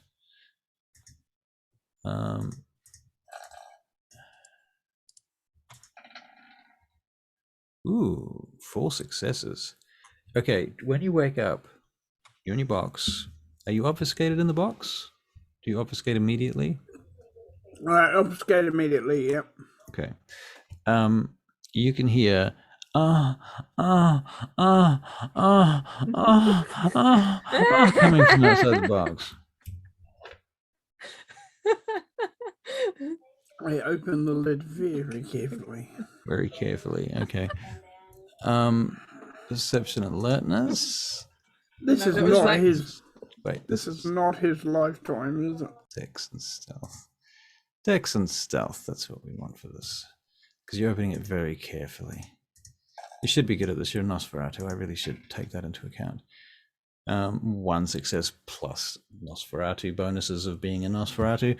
I feel that you open it fairly well. And you look out and you can see some people, 2 of them, doing the nasty in this room on top of Jason Newberry's box. They looks like an executive, and you don't know, some woman wearing, she might be an executive too, actually, you don't know, there might be 2 executives wearing business suits. She's got a business skirt on and high heels and her hair's back. Yeah. He finds it strangely amusing that they're doing it on Newberry's box. Right. And closes the lid until they finish. Right. They go away eventually, and by the time they go away, Mercy, you're opening your box. Go time. Yeah, Mercy, you probably Well? just get the tail end of it, to be honest. You can make a perception alertness check to see if you get the tail end of it. Okay. 3. Yeah. So you Did, just get did they both get what they want? Well, did they both get what they wanted? Great question. Did they both get what they wanted? Does she get what she wanted? No. Oh. And he not really either. Apparently they ran out of time, so they took off. Well, that was depressing. Yeah. Right. Well, when they're done, I hop out. All right. And you hop out and Barry, you see her come out. Are you obfuscated? Still obfuscated, I assume. Yeah. Okay. I'll like check on Bobby. And I'll check on Jason. I think their boxes are going to be locked from the outside. Okay. From the outside. How did I get out? Locked. I mean, locked from the inside, like so they can unlock them themselves on the inside. Okay. So I'll knock. I'll knock gently. All right. Bobby opens his box up. Hello. Did you hear that infernal racket? Yeah. Was that you? It wasn't me. Kind of sad though. None of them really got what they wanted. It's kind of funny. Piteous. Do you want a hand? I'll offer him my hand too. He takes your hand and you can help him stand up and get out of the box. All right. He stands up and steps out. Newberry. All right. Finally, Jason gets up. Oh, rise and shine. How did you sleep? Like sunshine. Okay. Bobby's like, that doesn't actually make any sense. You're a poet, Jason. Well, God you have to damn. excuse me. I haven't had my morning routine, as you will understand, is fairly complicated. I can already tell your face is starting to peel. Oh my God, dear. is it? Fuck. He goes to his pockets and pulls out a small mirror, starts looking at his face. Oh my God, you're right. Oh my God. You'll be okay. You can deal with one night of a peely face. Yes, but stop saying that. All right. It's go time. Where's Sam? Sammy. Sam. I don't know. He's going to be here soon, I imagine. He might be waiting for my signal, right? Besides which, anyway, we gotta get to a bathroom. That's the first priority. To check your face? Yeah. I look at Bobby. Bobby rolls his eyes like, what? He's like, yeah, I mean, look, don't you understand? This face is what I use. This is my power. Don't you get it? Like, if I have to dominate someone, I have to make sure that I'm intact. Right? Well, Right, let's Bobby go. can't. Oh. Okay. Knocks Yep. on the door suddenly, there's an unlocking sound, and the door swings open and light comes in from ceiling lamps in the hallway outside. And Sam's like, okay, yeah, everything's clear. So who is it? Who brought the girl in? Are they here?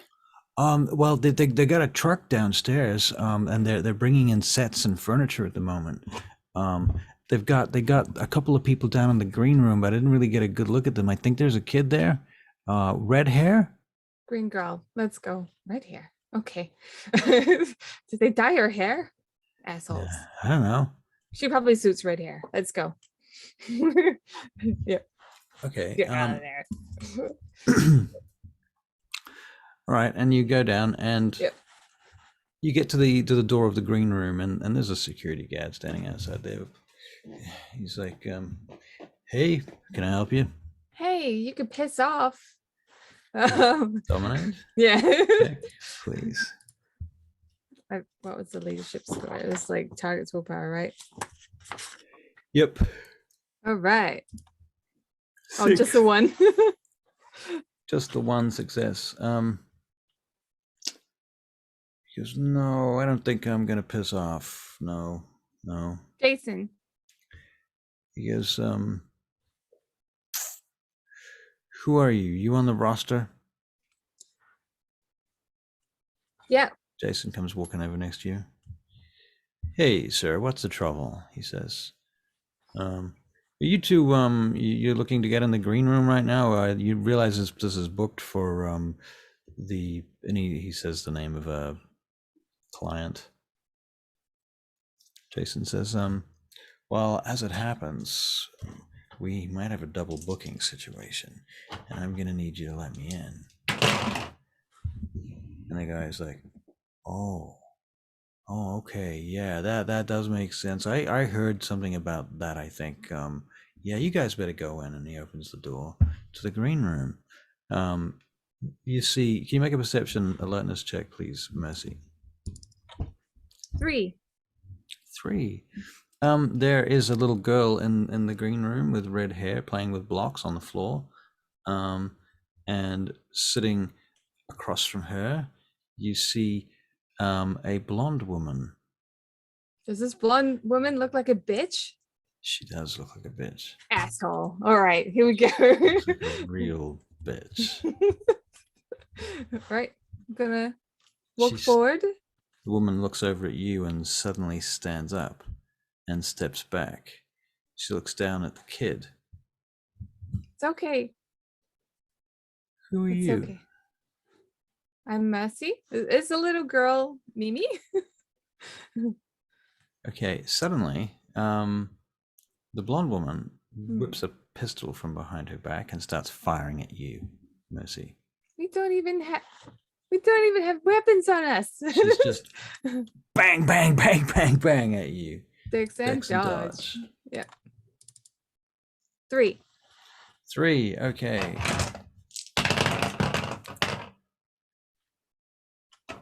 Well, she doesn't hit nothing. You dodge out of the way. Out of the green room, though, into the studio.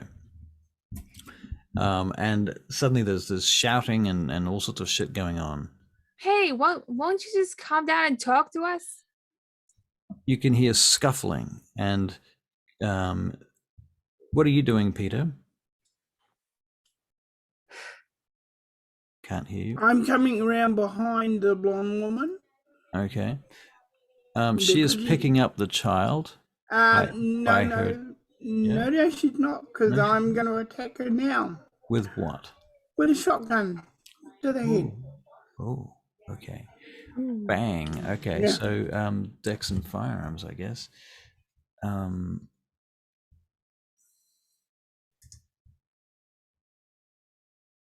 You're muted if you're trying to talk. No, I'm not. After the There you bang, go. after the bang, so it's gonna show me up. Yep. After it's done its thing and I've showed up, I will instantly obfuscate myself again. So, okay, so 4 successes. You fire and you blow her face off. With that shot, the blast goes up and the kid is screaming. Blood splatters across the ceiling. You can make a self-control check. I want to go and go see my daughter. If it is You my have daughter. 3 dice for this. Oh, yeah, good. Yep, okay, no problem with self-control. Okay, so you fired the first of 2 rounds in this shotgun. Bang, the first one. She staggers backwards away from the kid. Her face has been blown off, and her eyes swivel towards you. She's still alive, and she begins to regenerate. What do you do? I'm gonna shoot her again. All right, so you're pulling the trigger. Bells, what are you? Well, Mercy, what are you doing? I'm gonna get the girl.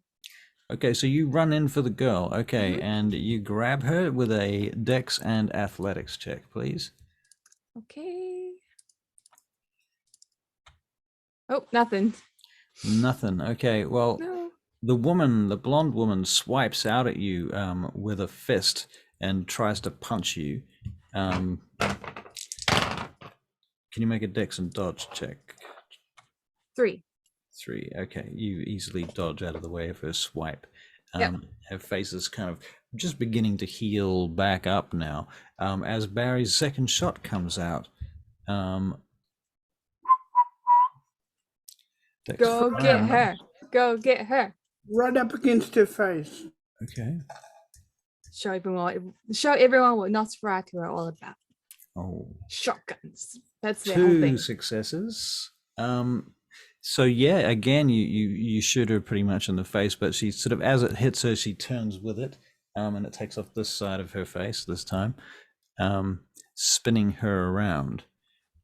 She starts to lunge for the door, and as she does, she points backwards with her Glock in your direction, firing blindly, making you make dex and dodge rolls, both of you, please. Yep. Another 3.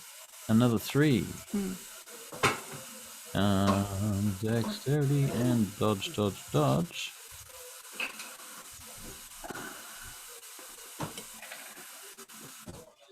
10 and a 9, 2 successes on 1, 2, 3, 4, 5 dice here, 2 successes. Okay, so you dodge out of the way too, from her blind firing as she heads for the door and goes crashing through it with her wrist, smearing blood all over the place. There's blood splattered everywhere she goes now. Her hair is red with blood too.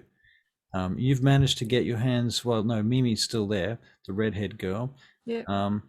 And at this point, can you make a perception check, please? 6. This is not Mimi. Who are you? Huh? The little girl looks up at you, and of course, she's terrified from all of the blood and bullets and gunfire and stuff.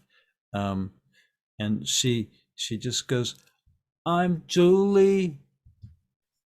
Yeah, you're not the one I'm looking for. And I run after the blonde-haired chick. Okay, so you go. And I get my knives out. You get your knives out. Okay. You get to her in a there's a corridor, and the corridor, the walls are painted black. It's very stylish. And there's stairs that come down, these metal stairs that come down, the sort of architectural lighting coming from above. And she gets to the stairs and she turns around and she sees you coming, and her face is still very fucked up right now from the shotgun. There's smoke literally coming off her hair. You called out to her? She looks at you. You're not gonna survive if you go up there. She drops the clip out of her gun and pulls another clip out of her handbag. And trust me, you're not gonna survive if you go up there. What do you want me to do then? I'm gonna try and help you escape. Because I want Mimi, not this Julia chick, whoever the hell she is. Bitch. I can help you get Mimi. I can help you get out of here. All right, get me out of here and I'll help you get Mimi. Excellent. Excellent. All right. I will take her downstairs. All right. She follows you. And if there are people in the way, I will stab them. She shoots at them. She's shooting at them. You're stabbing them. Hmm. Okay. Can you make a conscience check? I feel nothing. Okay. How do I do this? Okay, so 4 dice.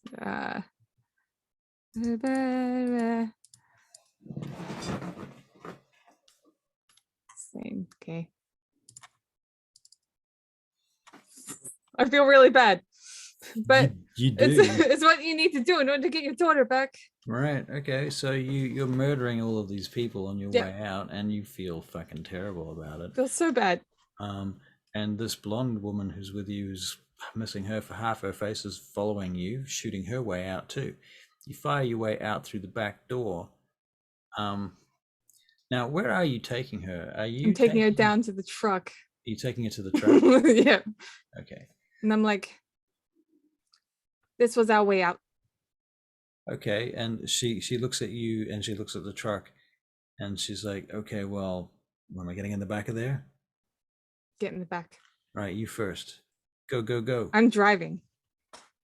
I hop in the Then I'm getting in the front with you. Okay. She comes running around the truck with you. Interesting. How do I get her to go in the back? Where are you, Barry? I am gonna get round behind her, and if she gets into the front of the truck, if she persists in getting in front of the truck, you know how you've got to climb up a truck. Yeah. Well, I'm waiting for her, and if I've got enough points to make a stake, I will. Yeah, you can stake her. You can try and stake her. Yeah, she's got her back. I'll make sure she's got her back to me, so it's a complete surprise. Are you going to spend blood? Yep. Are you gonna boy, howdy, I'm going to do that. Blood and willpower. Yep. Okay, so you spend 2 blood to bring your dex up to 5. Yep. You have 1 point in brawl, which gives you 6 dice. Yep. And an automatic success from a willpower point, which I am knocking off now. Yeah. I bet You I have get very low willpower now.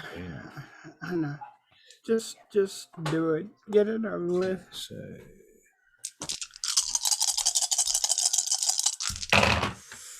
oof. Didn't do it, eh? Nah. There's 1 dice on the floor, but I don't think it's going to be enough. Nah. If I see you do that, I'm gonna try and deflect you. If you so you see him pull the stake out. You're gonna do something, or I'm gonna try and do something. what are you gonna do? Just gonna be like, move out of the way, and then I'll try. I guess try and push him out of the way or something. Okay. Do you get the message, Barry? I drop away. Okay. Like she's hit me or something. I make it look like she's hit me. Okay. Do you obfuscate as you do that? Yeah, I disappear as she pushed. You know. Look, she spins around and she's like, "Who the fuck was that?" That's a nos. He's a nos. Getting suspicious. I think we've been followed. Look, Bobby. Puts the gun up against your head suddenly. Bobby and Jason are here too. Okay, we wanted to join you. I made them follow me, but they're in here somewhere. So the only way we're getting out of here is if they're in here, because we can get out of this. So what are you saying? Are they coming now? I think so. I'll send them a message. If I have reception here. She starts climbing into the front of the truck. Come in. And I'll send a message being like, get down here to the bottom. Okay. I'll send it to Bobby, the smarter of the two. Yeah. And then I'll leave like a plan up to them because I think I have her. Okay. even if it's under suspicious circumstances. All right, so you've got her in the cab of the truck, on the front side of the blast shield, which divides the cab from the back of the truck. Bobby would know that. Bobby does know that. Yeah. And he and Jason come down, and your headset buzzes.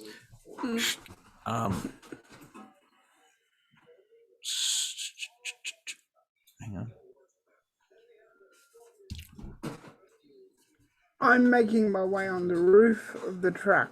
Okay, you're on the roof of the truck. Okay. Yeah. Mercy. You got me. Come in, Mercy. You got me. Yeah. What's going on? We're down here waiting for you. Okay, and what am I doing when I get there? What is this? Is Our plan's to get out of here. Mimi wasn't here. so we're leaving. We're leaving. But this chick here,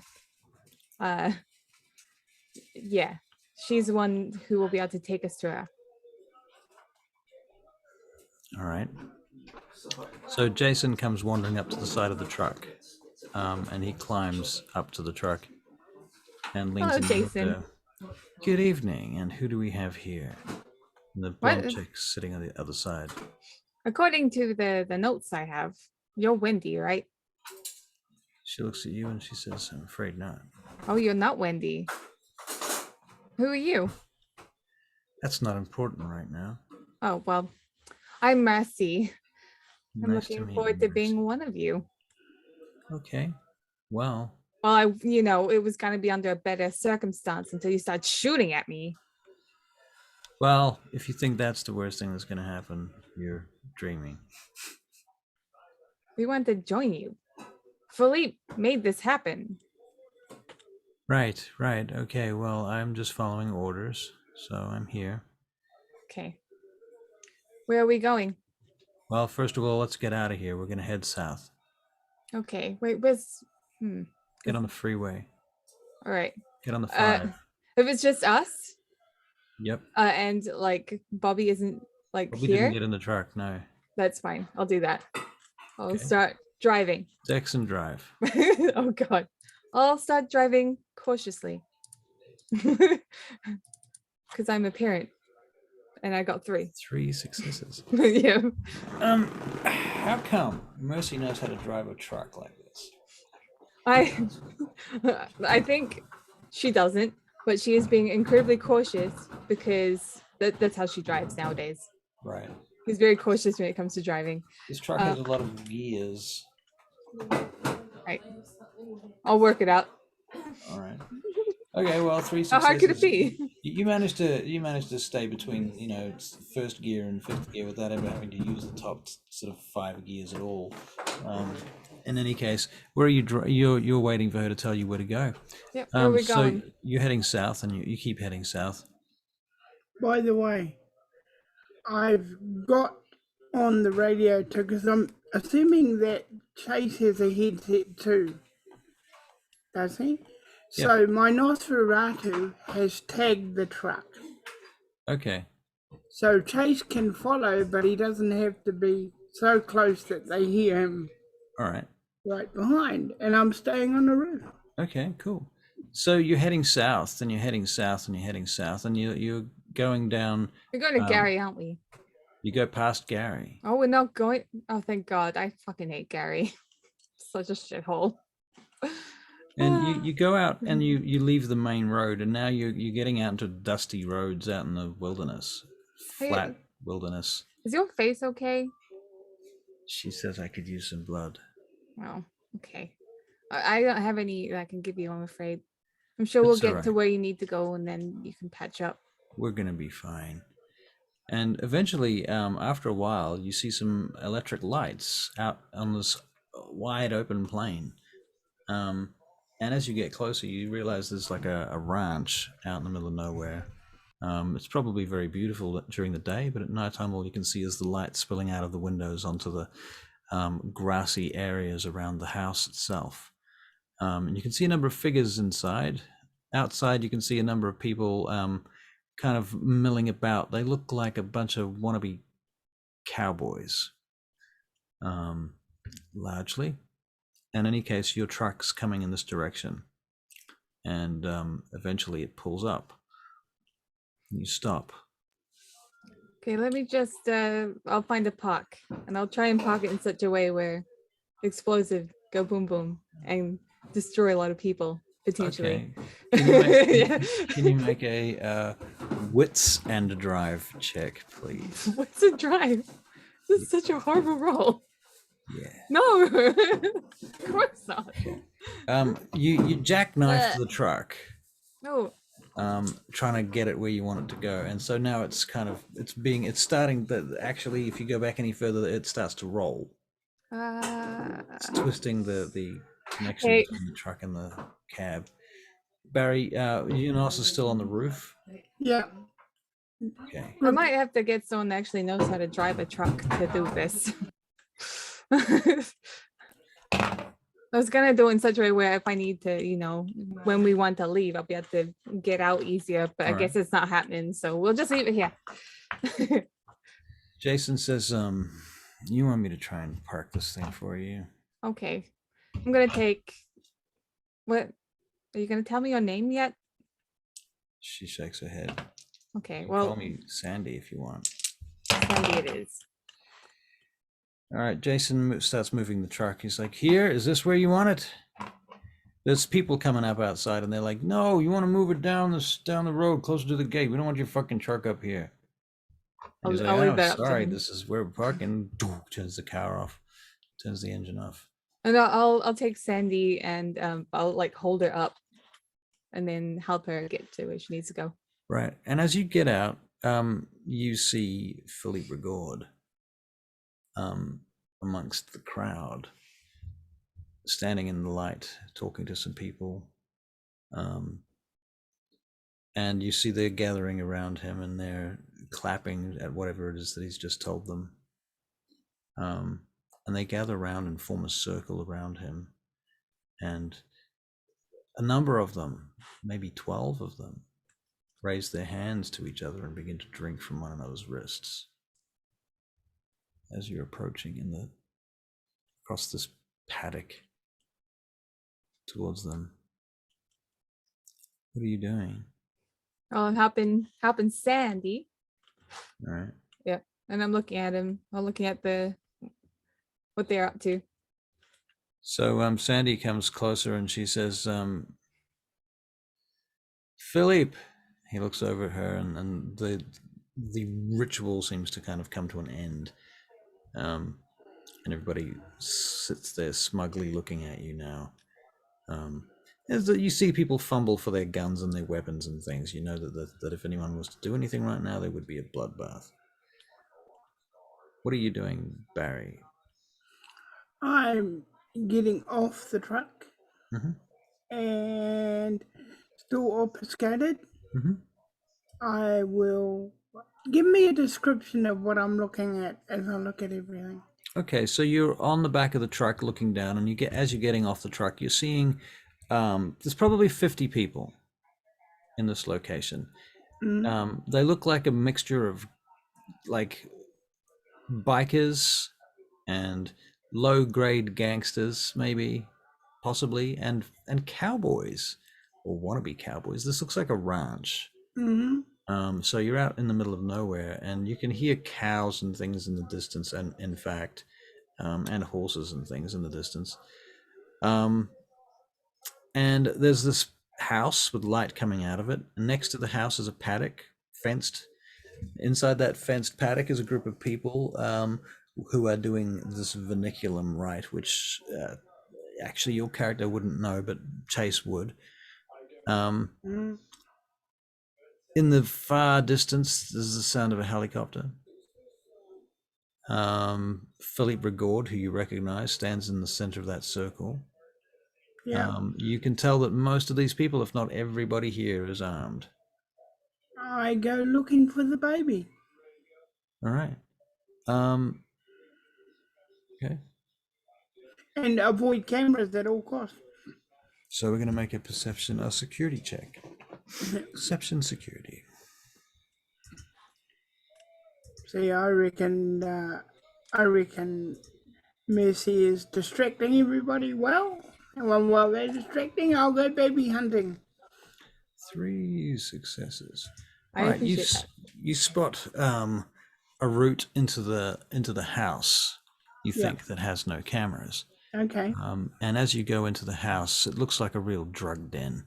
There's Okay. just shit everywhere. There's people laying around Okay. who are fucked off their faces on things. You can see, like, they're obviously making methamphetamines and other types of drugs here.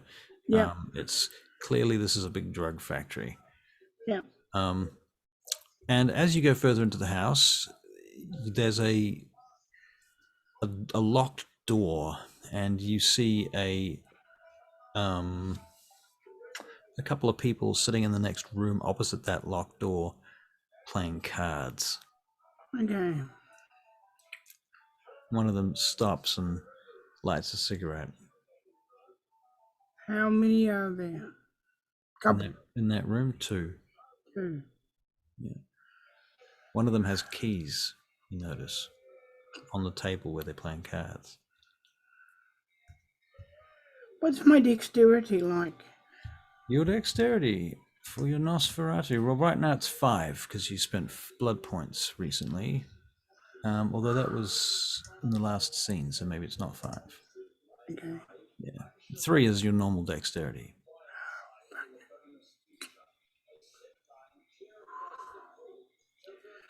I know. I will.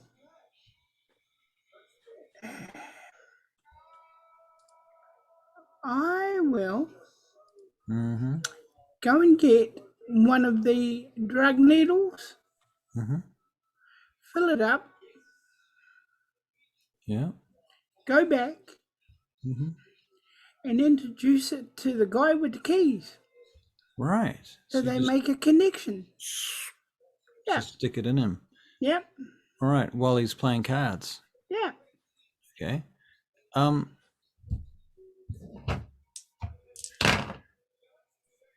Well, he begins convulsing, and foam starts coming out of his mouth, and he's freaking out. And the other guy gets up to help him, and Good, they I'll knock take the over the keys. table, and you swipe the keys, and the table's knocked over, and this guy's convulsing, and the guy stands up and he starts calling out for help. Yeah. And you hear someone running up the stairs. I quickly unlock the door. Okay, so you're making a subterfuge. No security. Dex and security this time. 2 successes. All right, you unlock the door. Okay. There is a concrete room. The floor goes down by a ramp with metal bars on it. Yeah. And on either side, and they're quite rusted. And at the back of this room is a hole that goes down vertically, with a metal ladder welded to the back of the concrete wall. Okay. Welded into it. I shut the door and lock it. Yep. If the key thing's on the other side. Yeah. And because it's been locked all this time, so I don't want it to change. I go down. So you've locked it from the inside this time? You can't lock it from the outside? Yeah. I lock it from the inside, yes, if I can. Yep, you can lock it from the inside. Yeah. Okay, and so you start going down. Yep. All right, pause there. Mercy. You're walking across the field. You see Rigord. Rigord looks up at you, and he smiles. Well.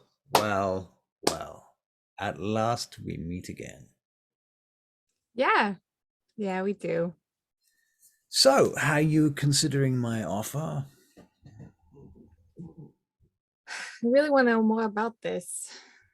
Namely, well, for one, how is it that you're able to look so good and be so dastardly? Because, like, I've killed people in the past, right? And I kept looking gaunt, and my face went all gross. And I didn't like that. I went on a retreat to make it so that I look nice again. And look at me, I'm beautiful. But I fucking hate that I care too much. Well, So how do you do it? How do you Please. do it indeed? How do you do it? How Why do don't you do it? come into the circle and they open up their little circle and let you walk in. Hello. Hi. He lights up a little black cigar, like a cigarello. Do you want one? Yeah, it's not for me. Fair. I'm trying to set a good example for my daughters. Right, your daughters, of course. So, how do you do it? Well, the answer is the path of evil revelations. I don't know what that means. Well. You see, he takes off his glasses. You see, the path of evil revelations is what I have installed in my heart. Where you carry humanity, I carry only the certain knowledge that I am a vampire created by God to hurt, dismember, kill, murder, maim, thieve, steal, sin, and sin again to the human race for the rest of time. That's what I am. I know it in my heart, and because I believe it, I know that I was created by God for this. And I have no reservations, and I feel no pity, no remorse, no humanity. And I can teach this to you if you will accept our vernaculum. What? Well, I don't know what that is. Well, you see, the Camarilla, he says, he begins to walk around you in a circle. The Camarilla will tell you that there is no Cain, there are no elders, there are no Methuselahs ready waiting to rise the moment of Gehenna and summon their children, to whom they shall thirst. But we can break your blood bonds to your elders. We can destroy their power, their hierarchy can be brought toppling down. We can rip all of the Camarilla's bullshit out from under them and cast it aside. You see, we have a ritual called vernaculum, don't we? And he looks around at everyone and they smile and chuckle. He says, perhaps we'll show you. Perhaps you'd like to join in. And he goes like this, and 12 of the vampires step together into the circle next to you. And next to you, on one on either side, there is a vampire. One of them's a big, fat, obese biker dude with glasses and a jacket. On the other side, there's this chick who looks like she's probably a hooker or something, or a crack whore. In any case, they reach out their hands to you to form a circle. Do you take their hands? I kind of need to know a bit more. Come on, we're just holding hands here. You can always stop before it gets too far. And he takes the hand of the person next to him and he begins to drink from them, and then the person next to him begins to drink from him, and the circle begins to form, and you can almost see the blood moving around towards you. I want your hand. I offer my hand out to him. To him, he drops the person next to him and he walks towards you. And he opens his vein. Then you shall take the blood of the Bishop Philippe Rigord. You're a bishop? Black hand. Fall to your knees, child. His accent changes. What does it change to? French. Oh, okay. Scary Frenchman. Yes. All right. I will. To your knees, child. I'll do it. And receive my blood. He pierces his wrist and he forces the blood into your mouth. Okay. Then he takes your hair and pulls your head back. Now that you have drunk my blood, you will drink the blood of your brethren. He pushes you onto the ground, your head first into the mud. And in the next 20 minutes, the 12 vampires that are here trample you, beat you, rape you, smash you up, feed you their blood, and do every nasty thing. Where's my brother at? Right. Where is my brother? While this is going on, you can make a perception check. I can actually make a check. Out of game. This I probably should give you a trigger warning or something at this point. You probably should give it to me earlier. Yes, I should have. I apologize. Are you okay? And have I crossed any? I'm okay. It's fine. Okay. I'm all cool with whatever. This is Vampire the Masquerade. Also, 2 successes on that perception we check. did talk about that stuff. Yeah.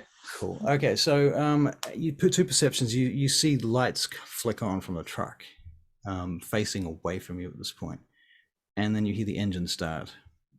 You hear the truck begin to back up towards you, and then you hear some of these people going, "Oh fuck!" And the truck starts smashing through the barrier into the yard where you are. It's coming in your direction right now. What are you doing? Well, I know what the truck is, so I'm gonna get the fuck out of there. All right. So you're gonna make a strength and athletics check. Strength athletics. This is not a good roll for me. Do I have any way to sit on fire? Wait, there are people smoking. Yeah. So There were. Yep. Well, this has got nothing. This is not me going against anyone or anything. I'm gonna I'm gonna set it off. You're gonna set it off? I'm gonna try anyway. Okay. See where it takes me. What are you gonna do it with? Well, there's fire everywhere. Yeah. Fire everywhere. Is that how I can set off? Is it CO2? CO2, C4. C4. Yep. I'm gonna I don't know, chuck it under the vehicle or something. Doesn't immediately do anything. Okay. But as you more. Okay. I am not in a good. Can you make a wits and computer roll? I know this is an extremely weird roll. Yes. All right. Wits and computer. Could be security. 2 successes. Okay. You realize that your headset has come out of your ear and you see it on the ground for a moment and you can hear it crackling. Okay. I go to grab it and then grab it. You can hear Jason coming over it and he's going, "Get out of there now!" Okay, I'll get out of there. All right, not in a good mood. Hurting and stuff. Strength and athletics check, please. All right. I'm gonna use a willpower. Okay. I really want to get out of there. Oh. 0. 0 successes. Yeah. Okay. I can dodge though. As you're going towards the truck, you're being sort of pushed the other way by various other bikers and what have you. And Philippe Rigaud's hand comes down on your wrist and spins you around. I don't think so, child. You're not going anywhere. And you hear him saying, "Duck, just fucking duck down." Okay. You look up and you can see Jason in the rearview mirror of the truck, and he's going. I will try. Okay, Dex and dodge.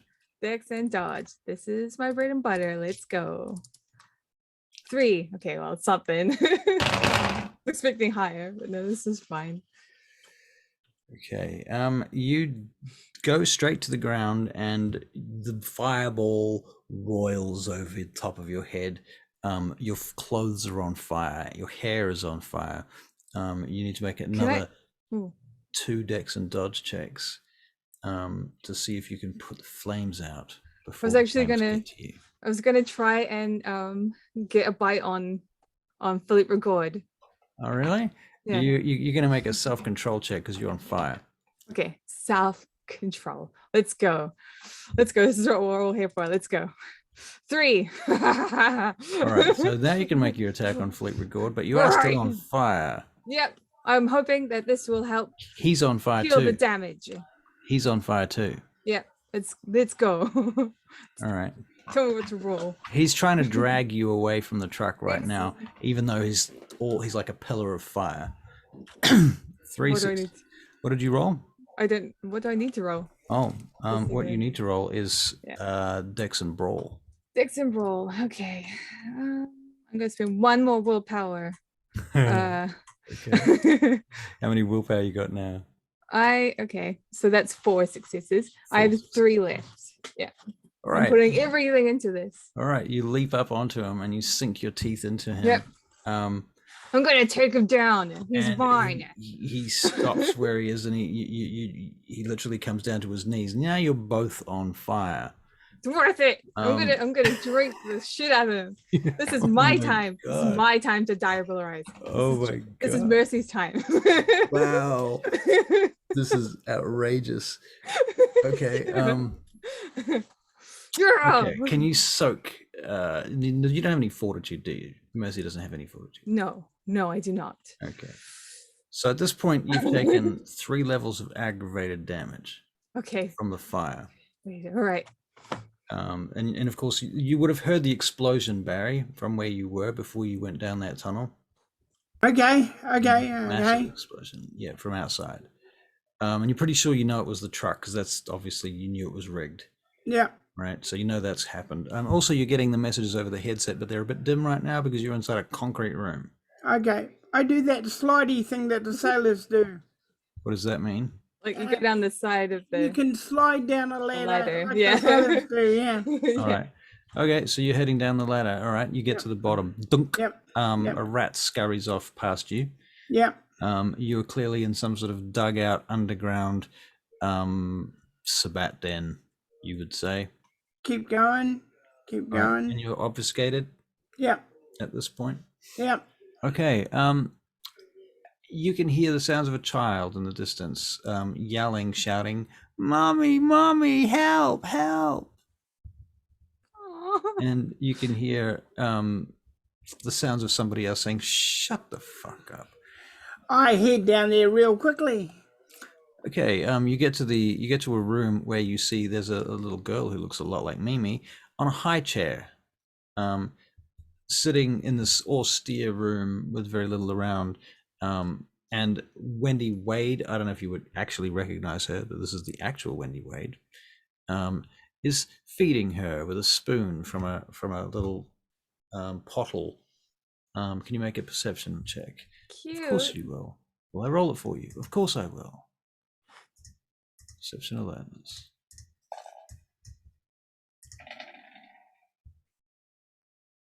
Three successes. You think that there is the pottle of green apple baby food is a little bit more red than you would expect for green apple baby food.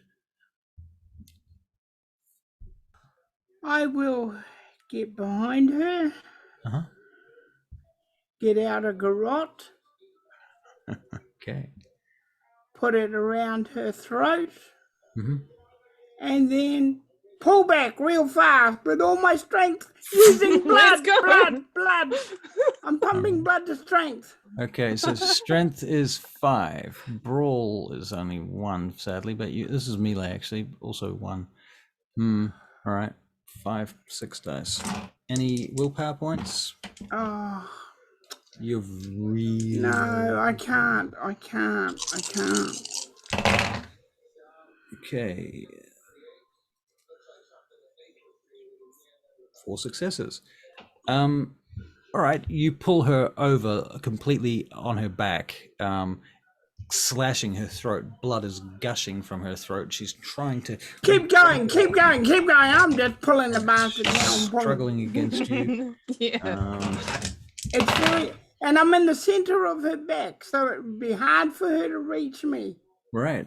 And she's trying to claw at you. Give me a moment, please.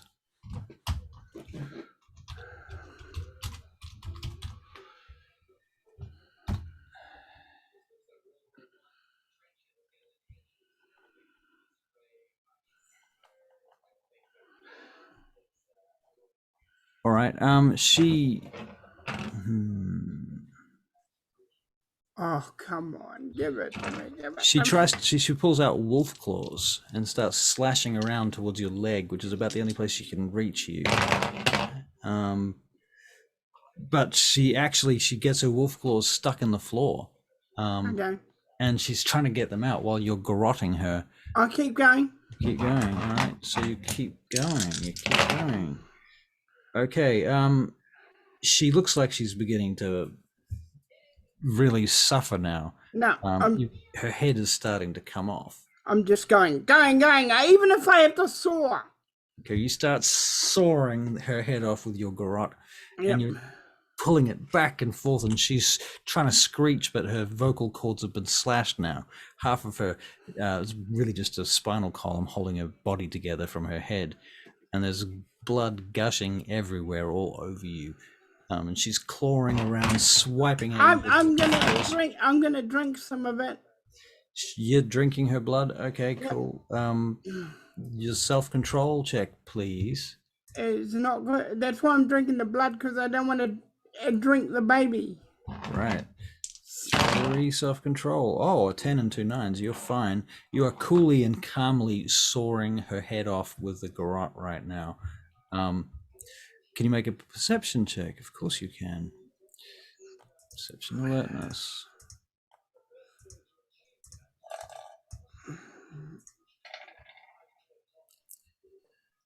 1 success. Whilst you're sawing rigorously and she's twisting around trying to get a way out of this, and she's kicking at you and slashing at you, in the distance you think you can hear boots. I'm going. I'm pulling. All right. Okay.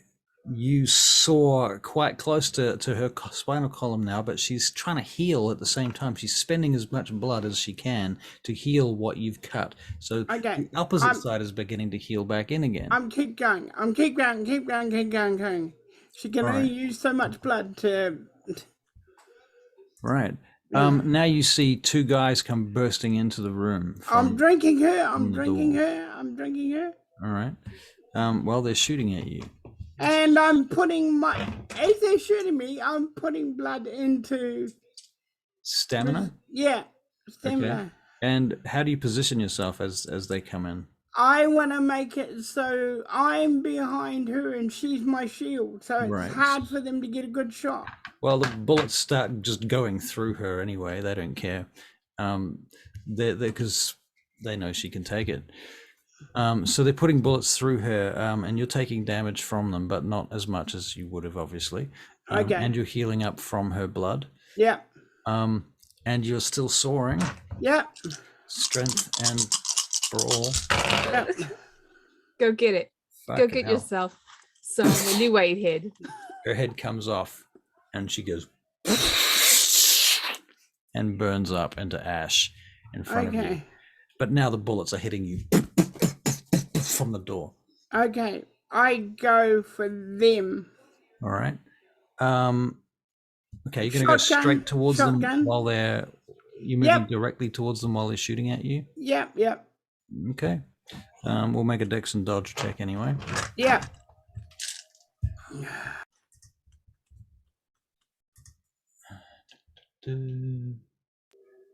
Peter Wicks.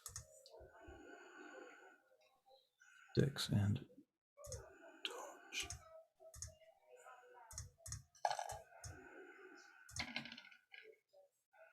Wow. 1-1, but 2 10s and a 7, so 2 successes. Yeah. All right. It's only 1. Okay, at this point, you are wounded and you are at -2 dice for everything. From the bullets that you've been taking and so on. But you get to the first of the 2 guards. Yeah. We'll pause there for a moment. Mercy, what's going on? Well, I'm drinking Philippe Record. Drinking Philippe. I'm also going to try and put myself out by grabbing onto him and getting to a part where it's not fiery. And I'm making rolling. sure the baby's not getting hit. I'm just trying to stop, drop, and roll. Jason is getting out of the truck now, and as he does, he draws an M16 from inside the vehicle, which was hidden behind the seat, and he just starts shooting random ghouls and vampires, and killing people. And he's walking in your direction, Mercy. He sees what you're doing, and enough people have fucked off at that point that he comes down on his knees next to you, and sinks his teeth into Rigord as well. I'm gonna hold Jason's hand, He holds you back Hmm. as you and then we both drink. diablerize Philippe Rigord. Yeah.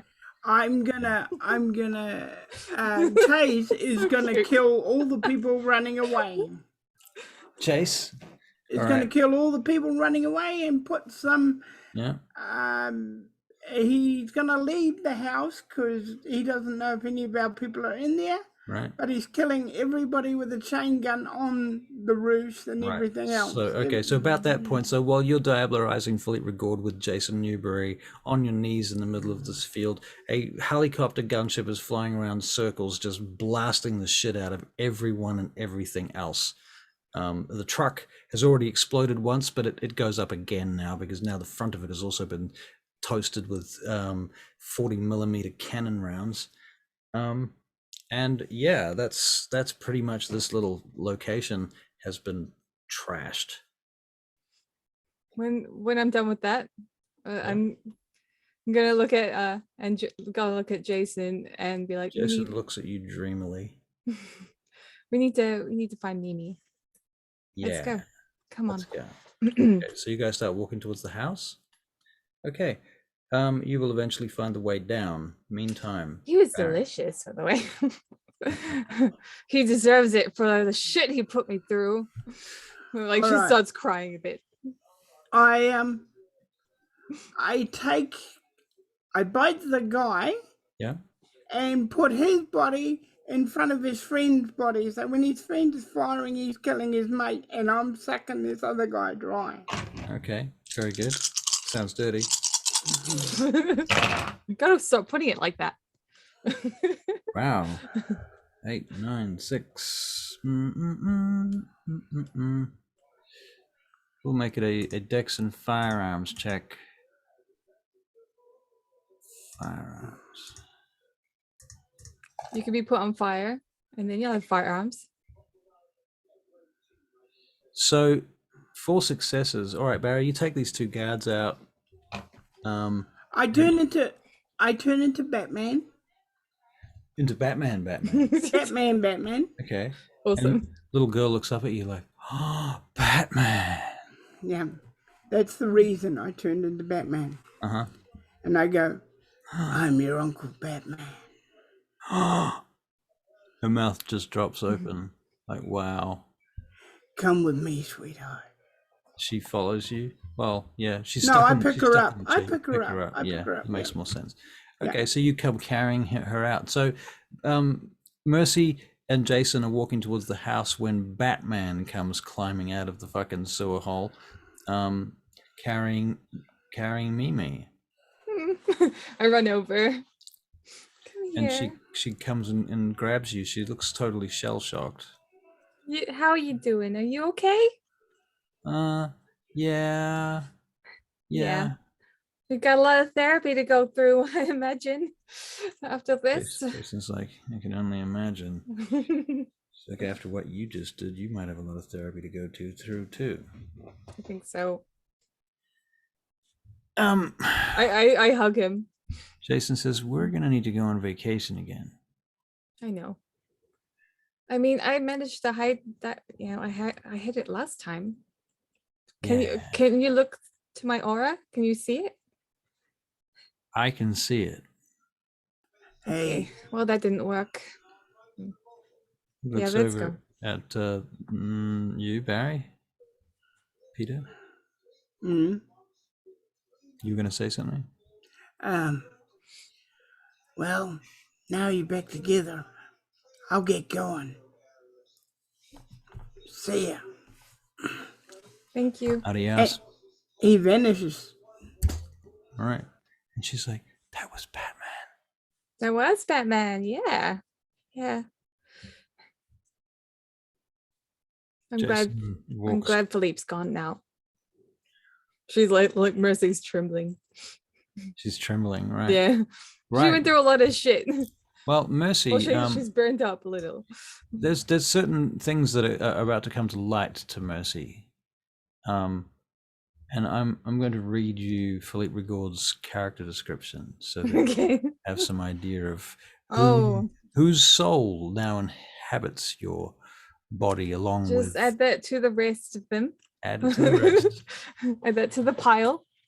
So when Louis XIV of France's legendary Sun King invaded Holland in 1672, Philippe Rigaud was a soldier in the light cavalry units that scouted the area, or more commonly raided the area.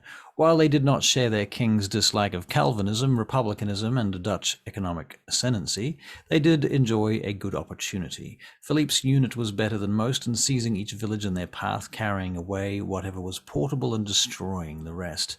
Their free reign over the countryside ended when the Dutch took the extreme step of opening the dikes. Most of Philippe's unit died in the ensuing floods, and Philippe himself escaped only by good luck, and by the good luck of actually having been scouting and having climbed a windmill to get a better view of the area. Cursing the Dutch, he prepared to make his way back to France. However, what he and most other mortals did not know was that the European wars of the Sun King were in fact only one part of the continent-spanning wars between the newly formed Camarilla and the Sabbat rebels. The invasion of Holland had been a cover by the Camarilla to try and wipe out that northern bastion of the Black Hand. Philippe discovered this one night as he camped out on the desolated countryside.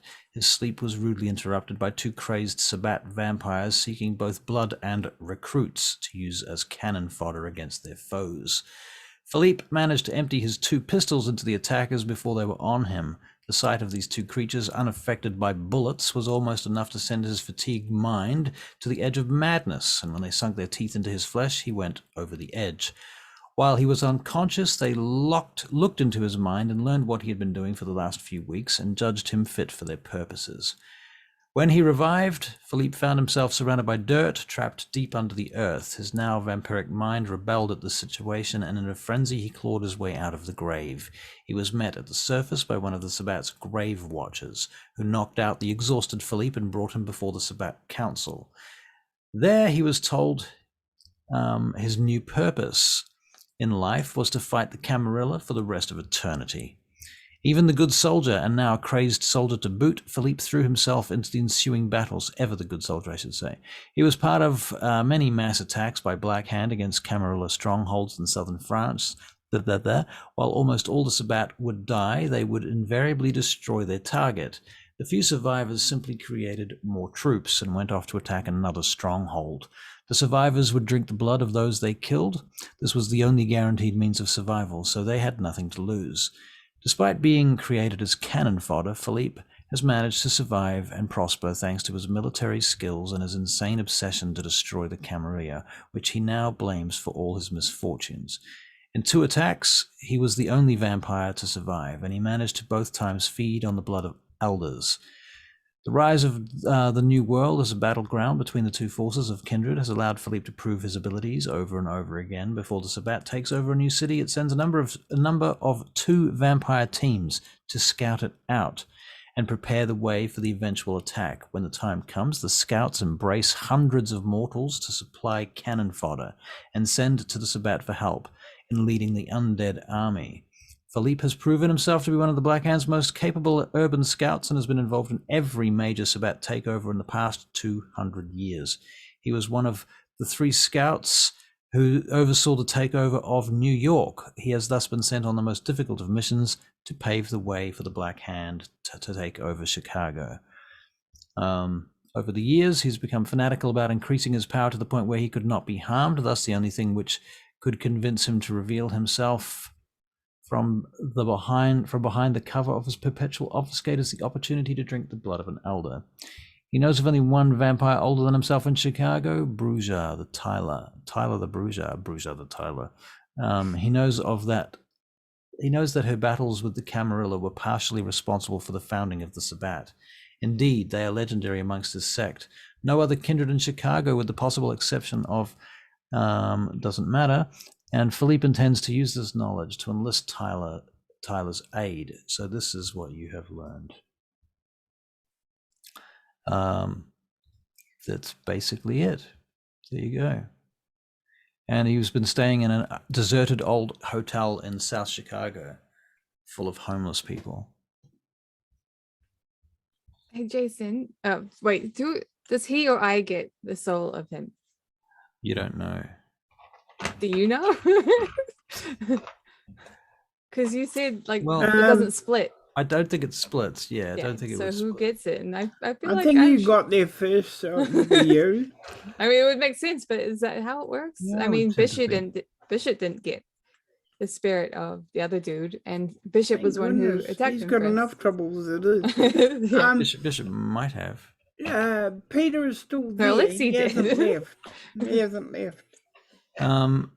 Yeah, I think Mercy has received this. I mean, I read you the information, so it would That's only true. make Yeah. sense now. Otherwise, it Hey, wouldn't. Jason, Jason, Yeah. could you please take away the memory of like what happened there, please?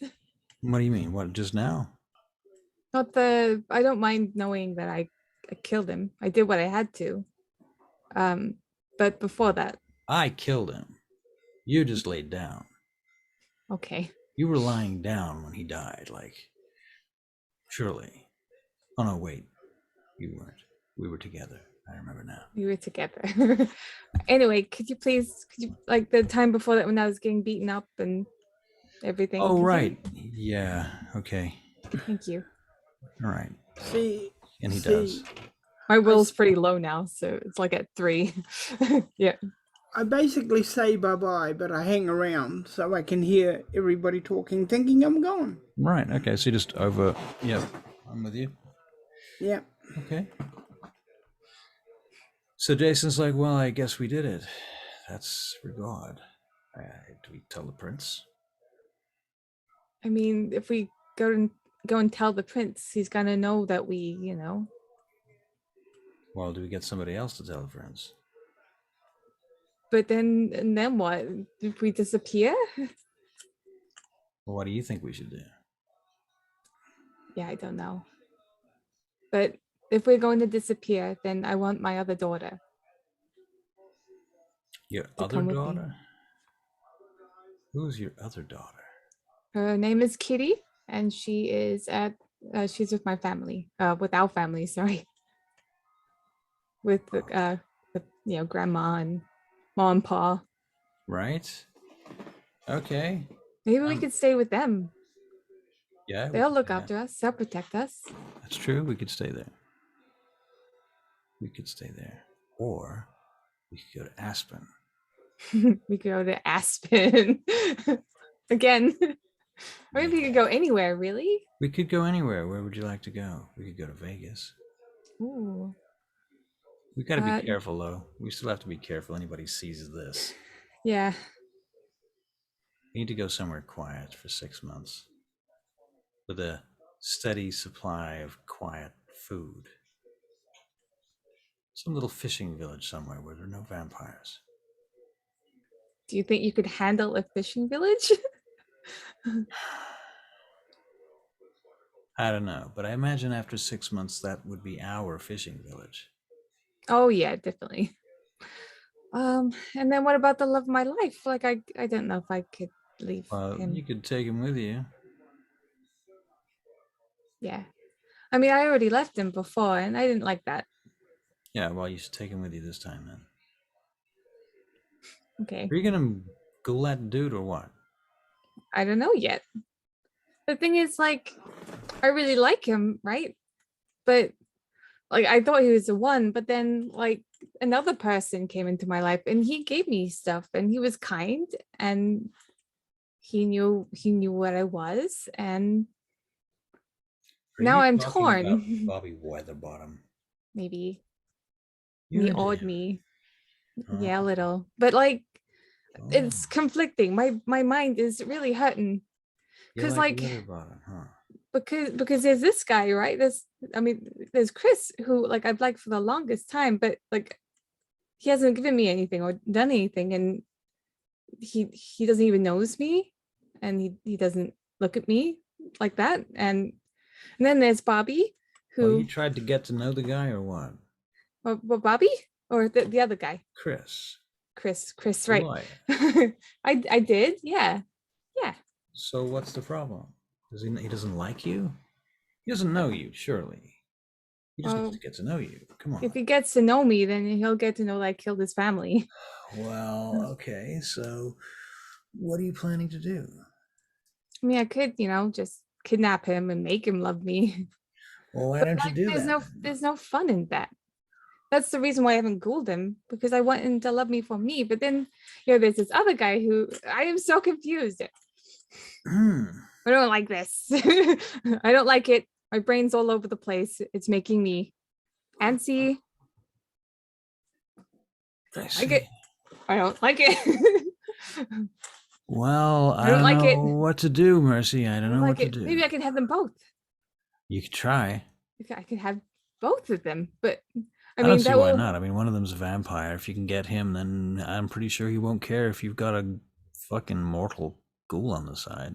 I can have them. I mean, both. the other guy might care, but that's not I can make him not care. exactly, Mercy. That's what I like to think. That's what I like to hear from you. Using Okay. your brain at last. Right. Okay. Two people. That's a You lot can of do this. people. You've got this, Mercy. You've got it. Okay. Thank you. I really want to heal. I'm all burnt and like beaten up, and Yeah, I don't even know how I'm beaten up. Like, where did this happen? You look like shit. Like, assuming like Jason erased certain parts of her mind. Right, Yeah. right. I imagine she's yeah. questioning why she hurts so much. It's like, Right. how did this happen? Okay. Anyway, Mimi and we got some catching up to do. Shall we go back? We'll go back to see Mom, Grandma, and Mom, Pa. All right. And you do. You go back to Mom and Pa. Chase, you having done your mission, go and return the chopper. And Tyler, comes and sees that the helicopter is all in ship shape.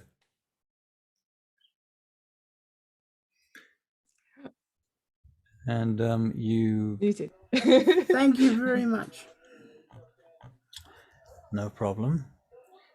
If you're looking for more work, I suppose I can probably get you some, if that's the sort of thing that you do. Yes, that's definitely the sort of thing I do.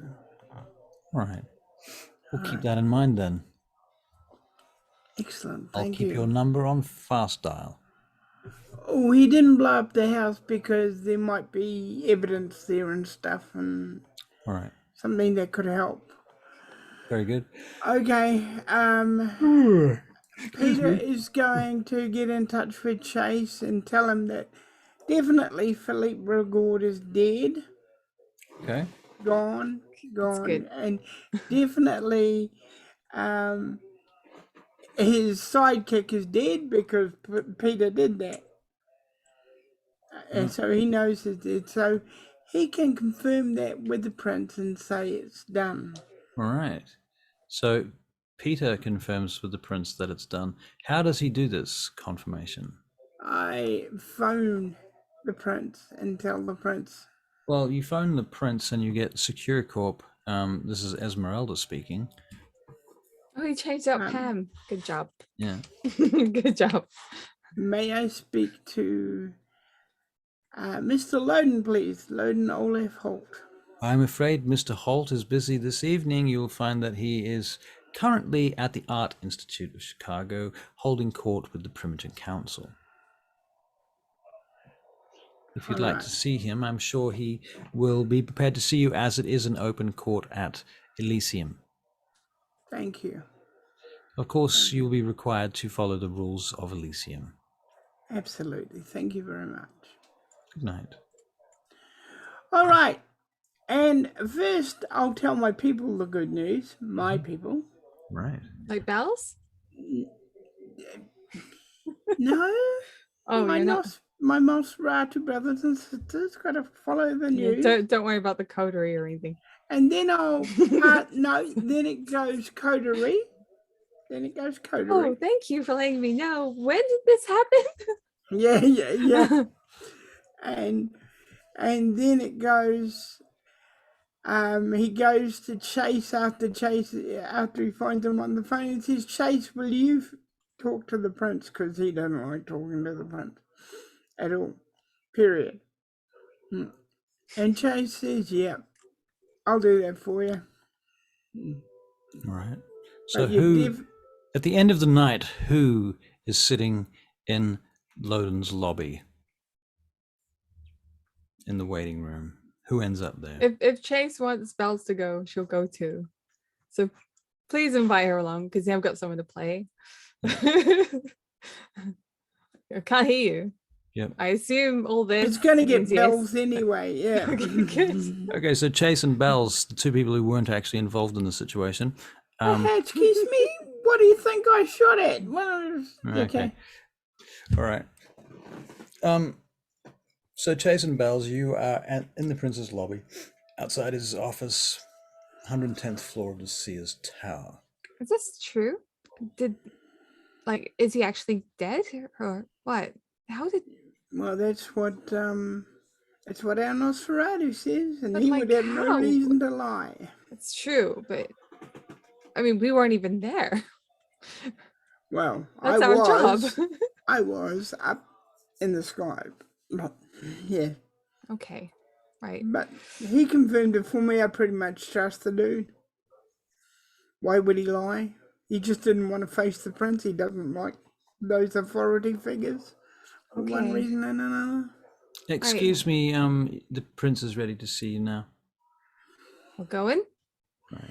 Yeah. You let in, and the prince is sitting on his desk with his hands out to the side of him, leaning back on his arms. He's wearing his white suit right now. It's cream. What was it? It's a. Doesn't matter. Anyway, it's a big suit, big shoulder pads, blue shirt underneath it. The tie is loose around the neck, and he's looking at you as you come in. So, you have some news, I take it. Yes, my prince. On behalf of the coterie, we are here to represent them and inform you that the Sabat problem has been taken care of. Well, that is good news. How can you say that, though? Because I know for a fact that my Nosferatu took out one senior member, the female that you've been informed about. I see. And Mercy took out Philippe Rigaud. Truly. Yes. You mean the Malkavian? Yes, the Malkavian. She killed Rigaud. Yes. How? I'm so curious. How is that possible? That such a new vampire was able to destroy such a powerful and old vampire? I think the exploding of a truck helped. I see. Yes. So fire. Yes. I see. Well, at great risk to herself, apparently, I was told. I would very much like to hear the whole story. I do not know all of it as I was in the air. This is a report from my Nosferatu associate. I see. Well, I will be asking the Nosferatu to make their own report. I'm very interested to know all the details. I should like to see Mercy also. I'd like to hear her point of view. I wonder where she is. Yeah. We haven't really gotten contact with them since. Yeah. I happen to have her number here, and he slides a piece of paper across the table after writing it down from a little book. Perhaps you should call her.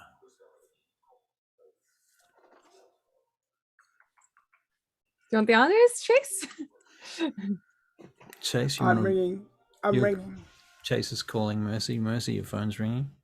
And it rings and rings and and it rings and rings. Well, she's enjoying her time with her child. She has her back. Right. I'll play out a bit later, but but yeah, she's ignoring her phone. because of how Okay. scary the world is right now. Right. So Chase, the phone just keeps ringing, and then it goes to answer phone. Hello, this is Mercy. Just, do what you gotta do. Beep. Okay. Mercy, the prince would like to see you almost immediately, as soon as you can, please. Like right now.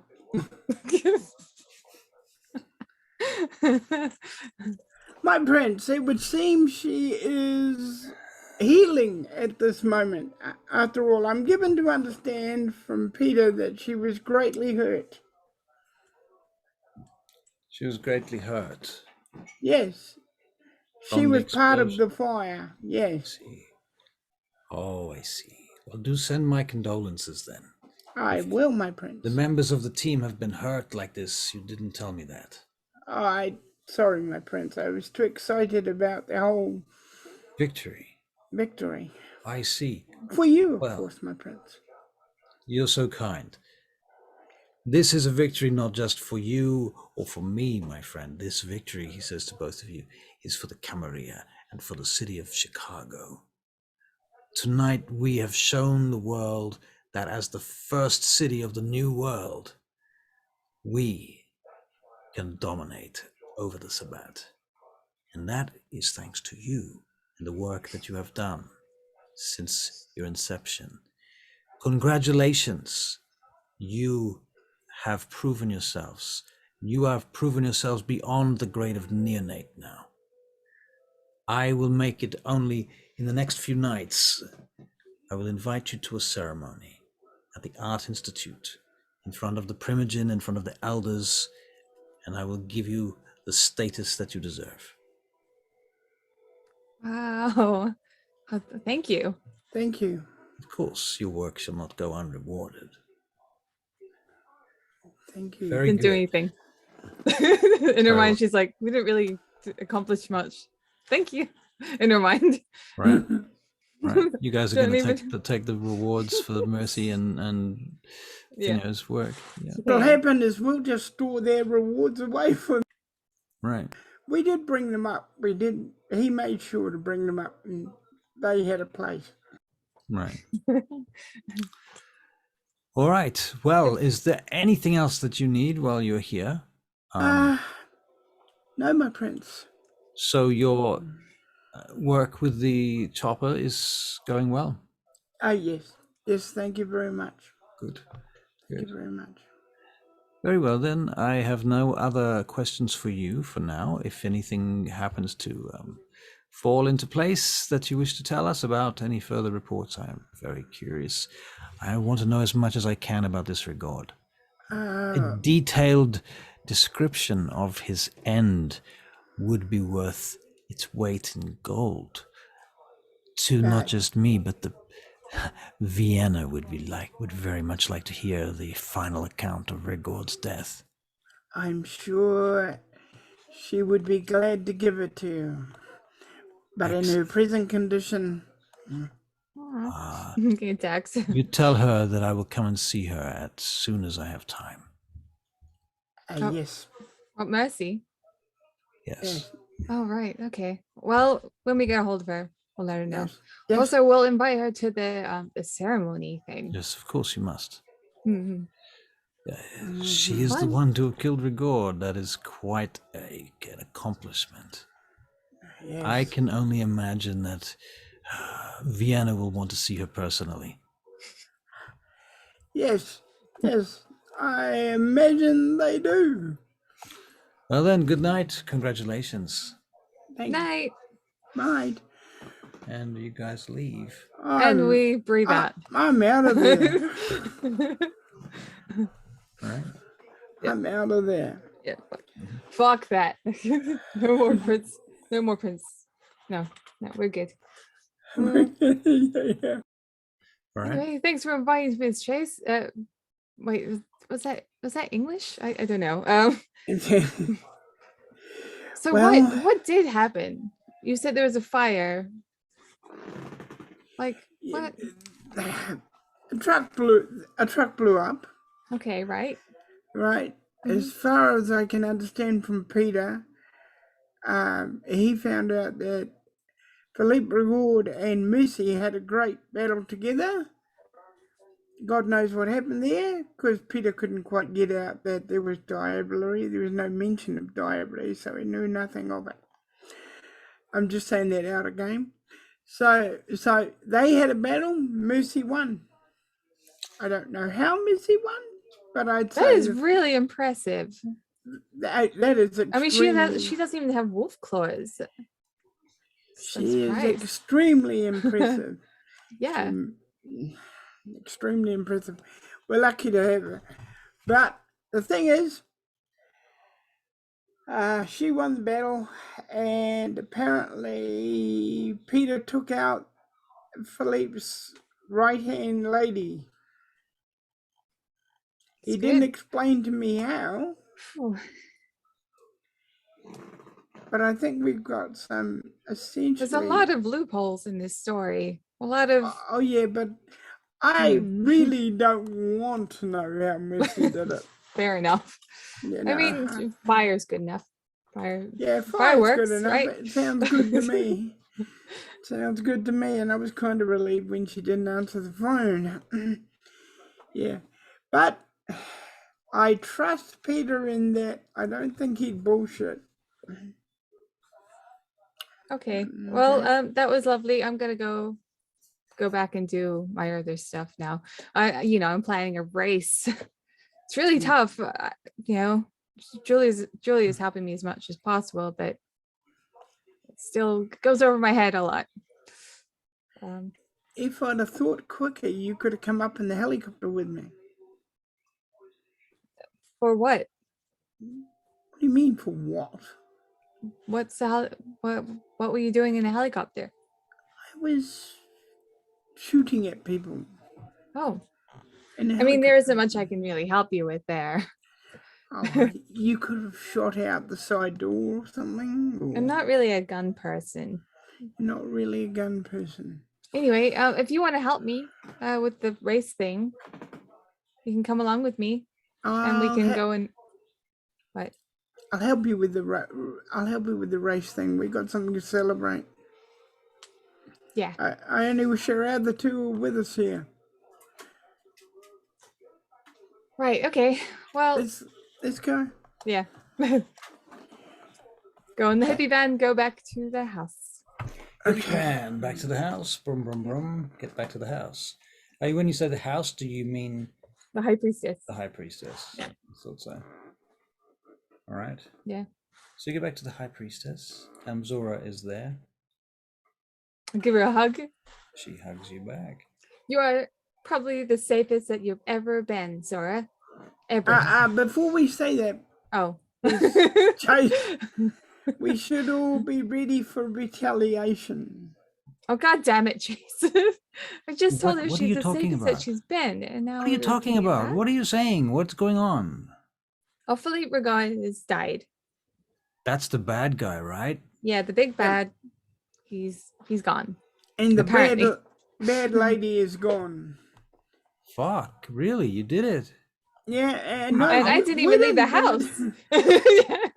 How did you even do this? We didn't do anything. It's a long story, and the two members who actually did this aren't here to actually tell us what actually happened.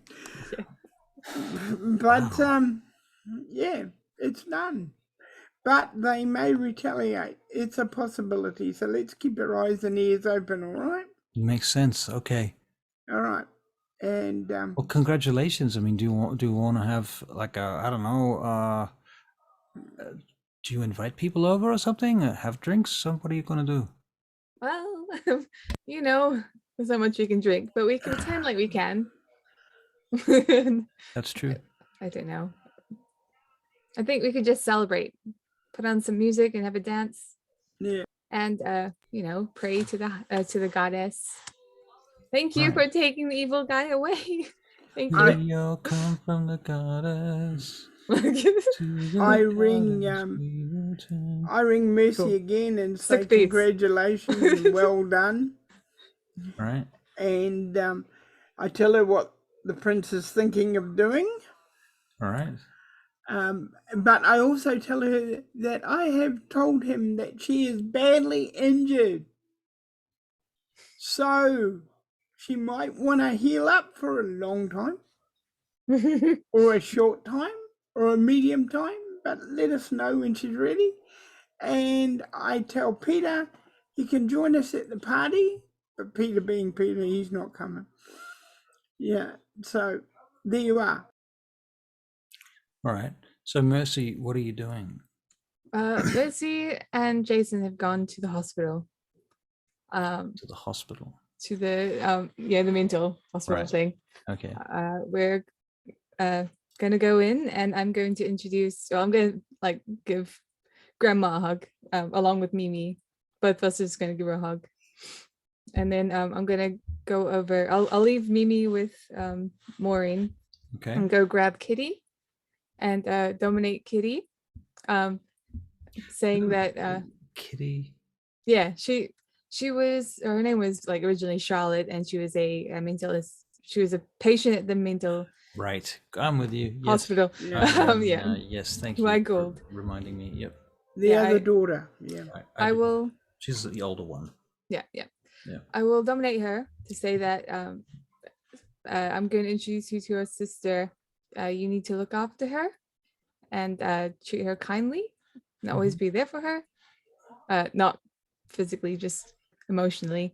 So anyway, you know what I mean? Just be a good sister. Be a good sister. All right. Your family. And then I'll take her over, and then I'll introduce the two. Okay. And they, having been conditioned to believe what they believe, they get on That's good. remarkably well. That's good. They're very nice to each other. I let them hang out with each other, and I'll have a chat to Maureen. All right. Maureen? Well, dear, I've heard things have happened this evening. Things get back to me. Yeah. So what is it that you've done, dear? You look a little different. You've got a secret, haven't you? You want to rifle through my folders? She reaches up and touches the back of your head, and gently strokes your hair. Oh dear. Will she see everything, even the stuff that's hidden? You don't know. I guess I'm just curious, but I guess I'll leave her to it. Yeah, I mean, even if it's hidden from you, it's very hidden from, yeah. Yeah. You know what I'm saying? You're not going to know, basically, is the answer to that. Yeah. And she does seem a little bit sympathetic to you at this point, and she says, "Oh, you poor dear, you might need a little bit of this." And she gives you a small thimble of her blood. Thank you. So what do I do? There's a lot of grossness in me. Gross. I need to get rid of it. What do you mean, dear? What do you mean by grossness? I drank a lot of bad things. What?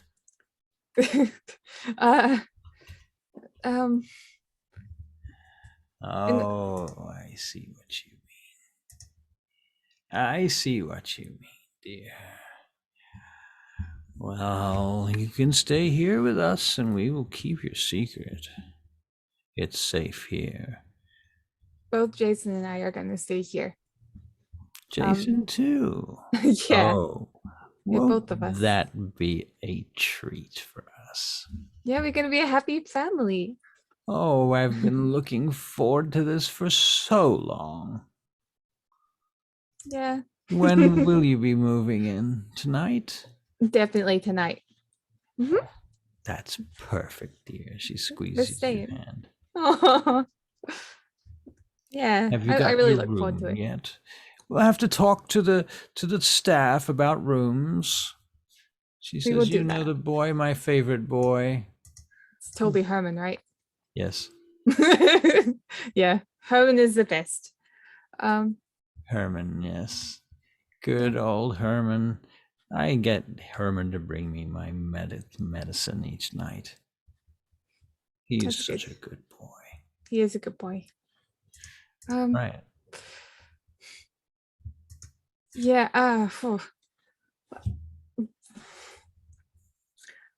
Yeah. I'll leave her be for a bit, and I'll send Bobby a text. Okay. What does Bobby's text say? Good question. Hey, it's Mercy. Thank you for everything tonight. Okay. And like a part of me is like, come on, respond. Your phone rings. Ooh. Did I do it? I'm magic. I'll answer the phone. Hello? This is Bobby Weatherbottom. Hello. So, This is Mercy. Congratulations, you got what you needed. Yeah, we killed the big bad. You did, and did. you got your kid back. Yeah, she's doing wonderfully. You did everything. It was quite amazing. What a plan. Your plan worked. It didn't go according to plan, but it did work. It did work. I'm very proud of you all. Do you want to, I don't know, go do things at some point? Sure, like what? You know, like I've never thought this skydiving? far, I'll be honest. Have you ever been skydiving at nighttime? Obviously at nighttime, because you wouldn't want to do it in the daytime, but it's pretty interesting. Okay. Yeah, we could do that totally. I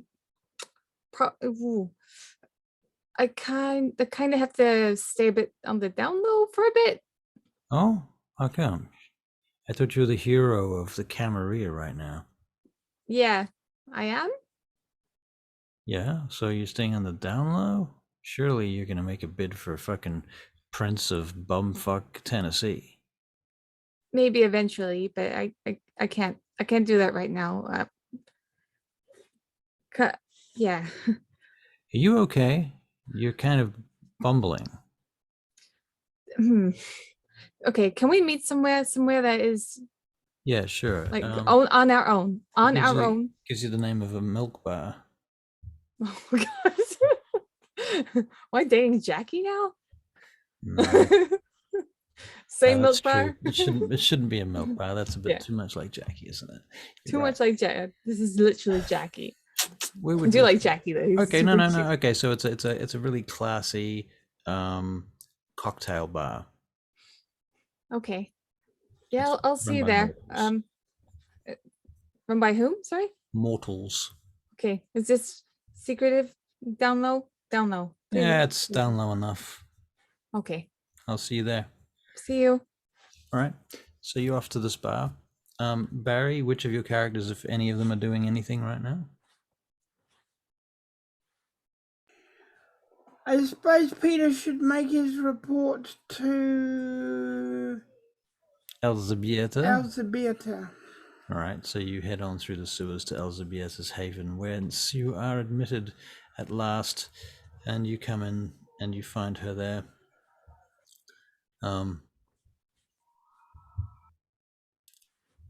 She acknowledges you and nods as you enter her tunnels. Just trying to get this thing off. My sire. Child, you come late this night. Yes, that's true. I prepare for rest. You may sleep here this night if you need to. Are you aware of the report I have made to Khalid? There has been rumblings of death and destruction among the Sabbat. Yes. Is it true? It is true. And what of your part in it, child? I took out Khalid's right-hand woman. Khalid's right hand? Not sorry. What's Philippe Brigord. What was his? He was the bishop. Okay, I took out Wendy Wade was her name. Okay, Right. I took out Wendy Wade. You took her out where? I garroted her. Oh, not very romantic at all. No. And it wasn't in the moonlight either. Was it in the sewer? Almost. They have a secret place down there. I see. Yes. And you saved the little girl. Yes. What a cavalier you are. I felt it was also important for our reputation to continue. Ah, yes. Yes, that's good. Good for us. Good for us. Teach the world that the Nosferatu have honor. Oh, yes, they do. They'll learn. But now I have proven myself that I can be a part of the culture. And you are in now. Congratulations, you have succeeded spectacularly in your task. I have also learned that mercy is deadlier and brighter than anybody thinks. Is that so? Oh, yes. She took out Philippe Ragout. How did she do it? Well, she had a little help from exploding truck. Did not kill her, though. No. I don't know how it did not kill her, but she definitely got Philippe Ragout. I saw his clothes on the ground and his ashes. Interesting. In fact, if you can get a small sample tested, Of we what? can make of the ashes I picked up under the clothes. Oh, child. This is why I made you. Deliver the ashes to the Tremere. Speak with Nikolai. No other, except no other Tremere but him. Yes. Tell him it is on Khalid's word this must be done. I will do so. Very well. All right. Goodbye then, child. Goodbye. Batman. Batman. Mind you, Batman should be played by Gillian Anderson. Again? You heard her voice lately? No, Yeah, I can't remember. Well, I yes. have heard her. If you watch have you watched the TV show Hannibal with Mads Mikkelsen as Hannibal Lecter? You'd probably like it, frankly. It's really good. But in any case, she's in that, and she's got this really hoarse voice, like she's been smoking fucking cigars for 30 years. It's like the end of what was that show? FBI agents running around chasing aliens. You know what I'm talking The X-Files. X-Files. Yeah, right. So she went from X-Files and there was nothing for like 30 years, and she comes back and now she's like, Gotham needs me. Yeah. Anyway. All right. She did nothing but smoke cigarettes and drink whiskey for 20, 30 years. Anyway, that's my joke. Ha ha ha. Okay. Right along. So he'll do that. He'll do what he's told. Okay. What does Mercy do? She goes to the place. I can't remember. It's fancy wine bar thing. Wine. Right. thing? You turn up at the bar. Oh, I clean myself up and then go. Jesus, because I was fucked. I'm probably still fucked. It's a place called Riverside, and it's this little bar that's literally on the side of the river, and it's got like a little jetty and everything where boats come up, and there's people go on boat tours around the city here, and they pull up here and get off the boat and come up into the bar. And there's a lot of business people sitting around. And from here, you can see the Dali Plaza on one side. You can see the Sears Tower over there, the Hancock Towers over there, and a barge is going past now. When you go in there, and you see Bobby Weatherbottom walk in. I'm probably like patched up with like little bandages on me and locations of where I was burnt. As you go in, then a number of people look at you oddly, and you get some very fucking smarmy looks from very flash businesswomen who look down on you for the way that you look. Yeah. Right. They're like, well, fuck you, bitch, and they walk off. You know, they're all pretty smarmy about it. In any case, you get into the bar, and you see Bobby Weatherbottom come in. He comes across to your table. He goes, well, what happened to you? A fire. You don't look good. Thank you. You're welcome. I didn't know you were so charming. Well, charming has never been my strong suit, to be honest with you. Nobody ever said I was charming. It's all right. Nobody ever says I'm charming either. Well then, look at that. It's like two peas in a pod. Should we pretend to eat something? Yeah, we should pretend to eat something. It's probably pretend a good to idea. drink something. Yeah. So what do you want to talk about? Well, I really like you. Do you want to date with me? Do you want to date me? If you don't date me, I will probably stab you. I'm only joking. I'm only joking. Like Potter is like, not really. I probably would stab you. He's gonna make a perception and empathy check, I think, to see what he thinks about your proposition. Let's come out with it. Yeah. It was so romantically done, you know. It was really great. I loved Thank you. Yeah. She put a lot of thought into that. Yeah. You could see the hours and hours of work that went into it. It was a real chase hunt sort of situation. He doesn't really seem like a guy that would be into that. I think he's all down for the honesty, the openness. Surely. Right. If you want, I could ask again after, wooing you for months. You're really gonna woo me for months? I would probably woo you forever. Oh my. Okay. He's looking at he's got 3 successes on a perception and empathy check. Oh, okay. Is he actually looking at my aura? Because if he is... Well, hang on.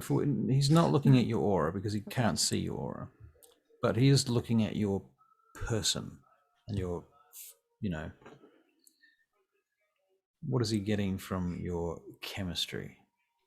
Well, they work together so well. She really appreciates everything he's done. She actually, I think she feels like this is more real than the entire time that she's been chasing this other guy. Right. Just this is more real. Right. She actually cares about this. And to be honest, if she had Christopher, there would probably be no love. It's more like possessive. I have this. But yeah. She wants to possess him and she feels something for him. Yeah. Oh dear. Yeah. Well, Bobby not being the most romantic socially human beings, yes. Socially adept or romantic for that matter, he probably will fall for this, at least for a while. And so you can probably end up taking him somewhere and that's fine. I don't think his heart is going to be in it per se. It better be in it. Right. So we'll see how this goes. Wait, what? Whether Mercy can tell that he's has his reservations. Perception, empathy. I'm rolling it. We're going to wrap up after that. Okay. 5. 5 successes. Okay. Mercy, yeah, you can tell he's kind of going along with it. He thinks you're attractive, but he thinks you're crazy. Hey. He's right, you are, but you know. You are Malkavian, so that's. And he's kind of, look, Bobby Weatherbottom. He's good at computers. He's not good at social stuff. He doesn't know shit. Let's try and make this a little bit more substantial, right? Not just hollow. This is like after you guys have done the business. Yeah. In someone's apartment overlooking the city. Someone's random person. Yours, his, somebody else's. It doesn't really matter. Yeah. Look, I want to be with my forever person because I've got forever. And I really like you. So if you don't like me that way, then we can take this slower. And look, Mercy, what you don't understand is it's more complicated than that. And the thing is, like, when I became a vampire, it was largely due to some Toreadors trying to get me on their side. And then my sire came along and didn't want those Toreadors to have me under their control, so he snapped me up and turned me into what I am today. But since then, things have changed with the Toreadors, and now Loden and Lady Annabelle Triabelle are much more friendly to each other, and I do a lot of work for them. And I am kind of in a thing that I can't get out of that involves me and that thing. So wait, what do you mean? You can't really understand this, okay? Like, are you romantically attached to them? I don't know if it's romantically attached to them, but there's an attachment. Oh, like the blood bond thing. Yeah, probably like that. Yeah, probably exactly like that. And well, then why don't we break it? Right? Isn't that how it works? We share our blood. Does that break it? Yes. I don't know how I feel about that. Well, do you want to be beholden unto them? No, but I don't know if I have a choice. Why don't we try? Orchestrated by the prince and Annabelle and. Look, How would you even try? I'll bite into my wrist and I'll give him. I'll give him my exposed wrist. How fancy? I can't do this. I can't. Can't he make a self-control check? He has to make a self-control check to disobey his sire as well. Oh. So he's very conflicted. Okay.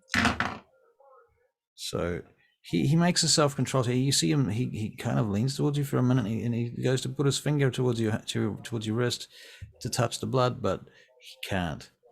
Okay, I'm gonna look at him, like hold his face, right? Yeah. I'm gonna mesmerize him to look into my eyes. Yeah.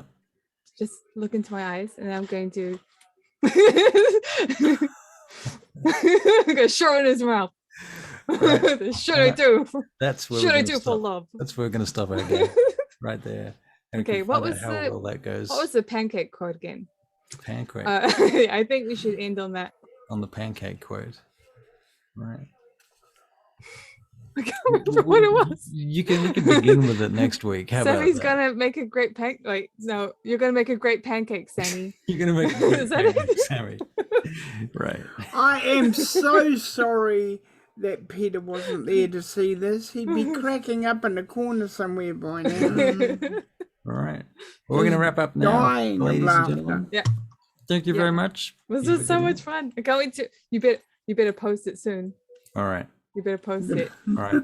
I'll have a chat with you. Don't mess with Mercy. I'll have a chat with you tomorrow on Discord, and we'll make sure we've got all the recordings up and they're all properly labeled. Okay.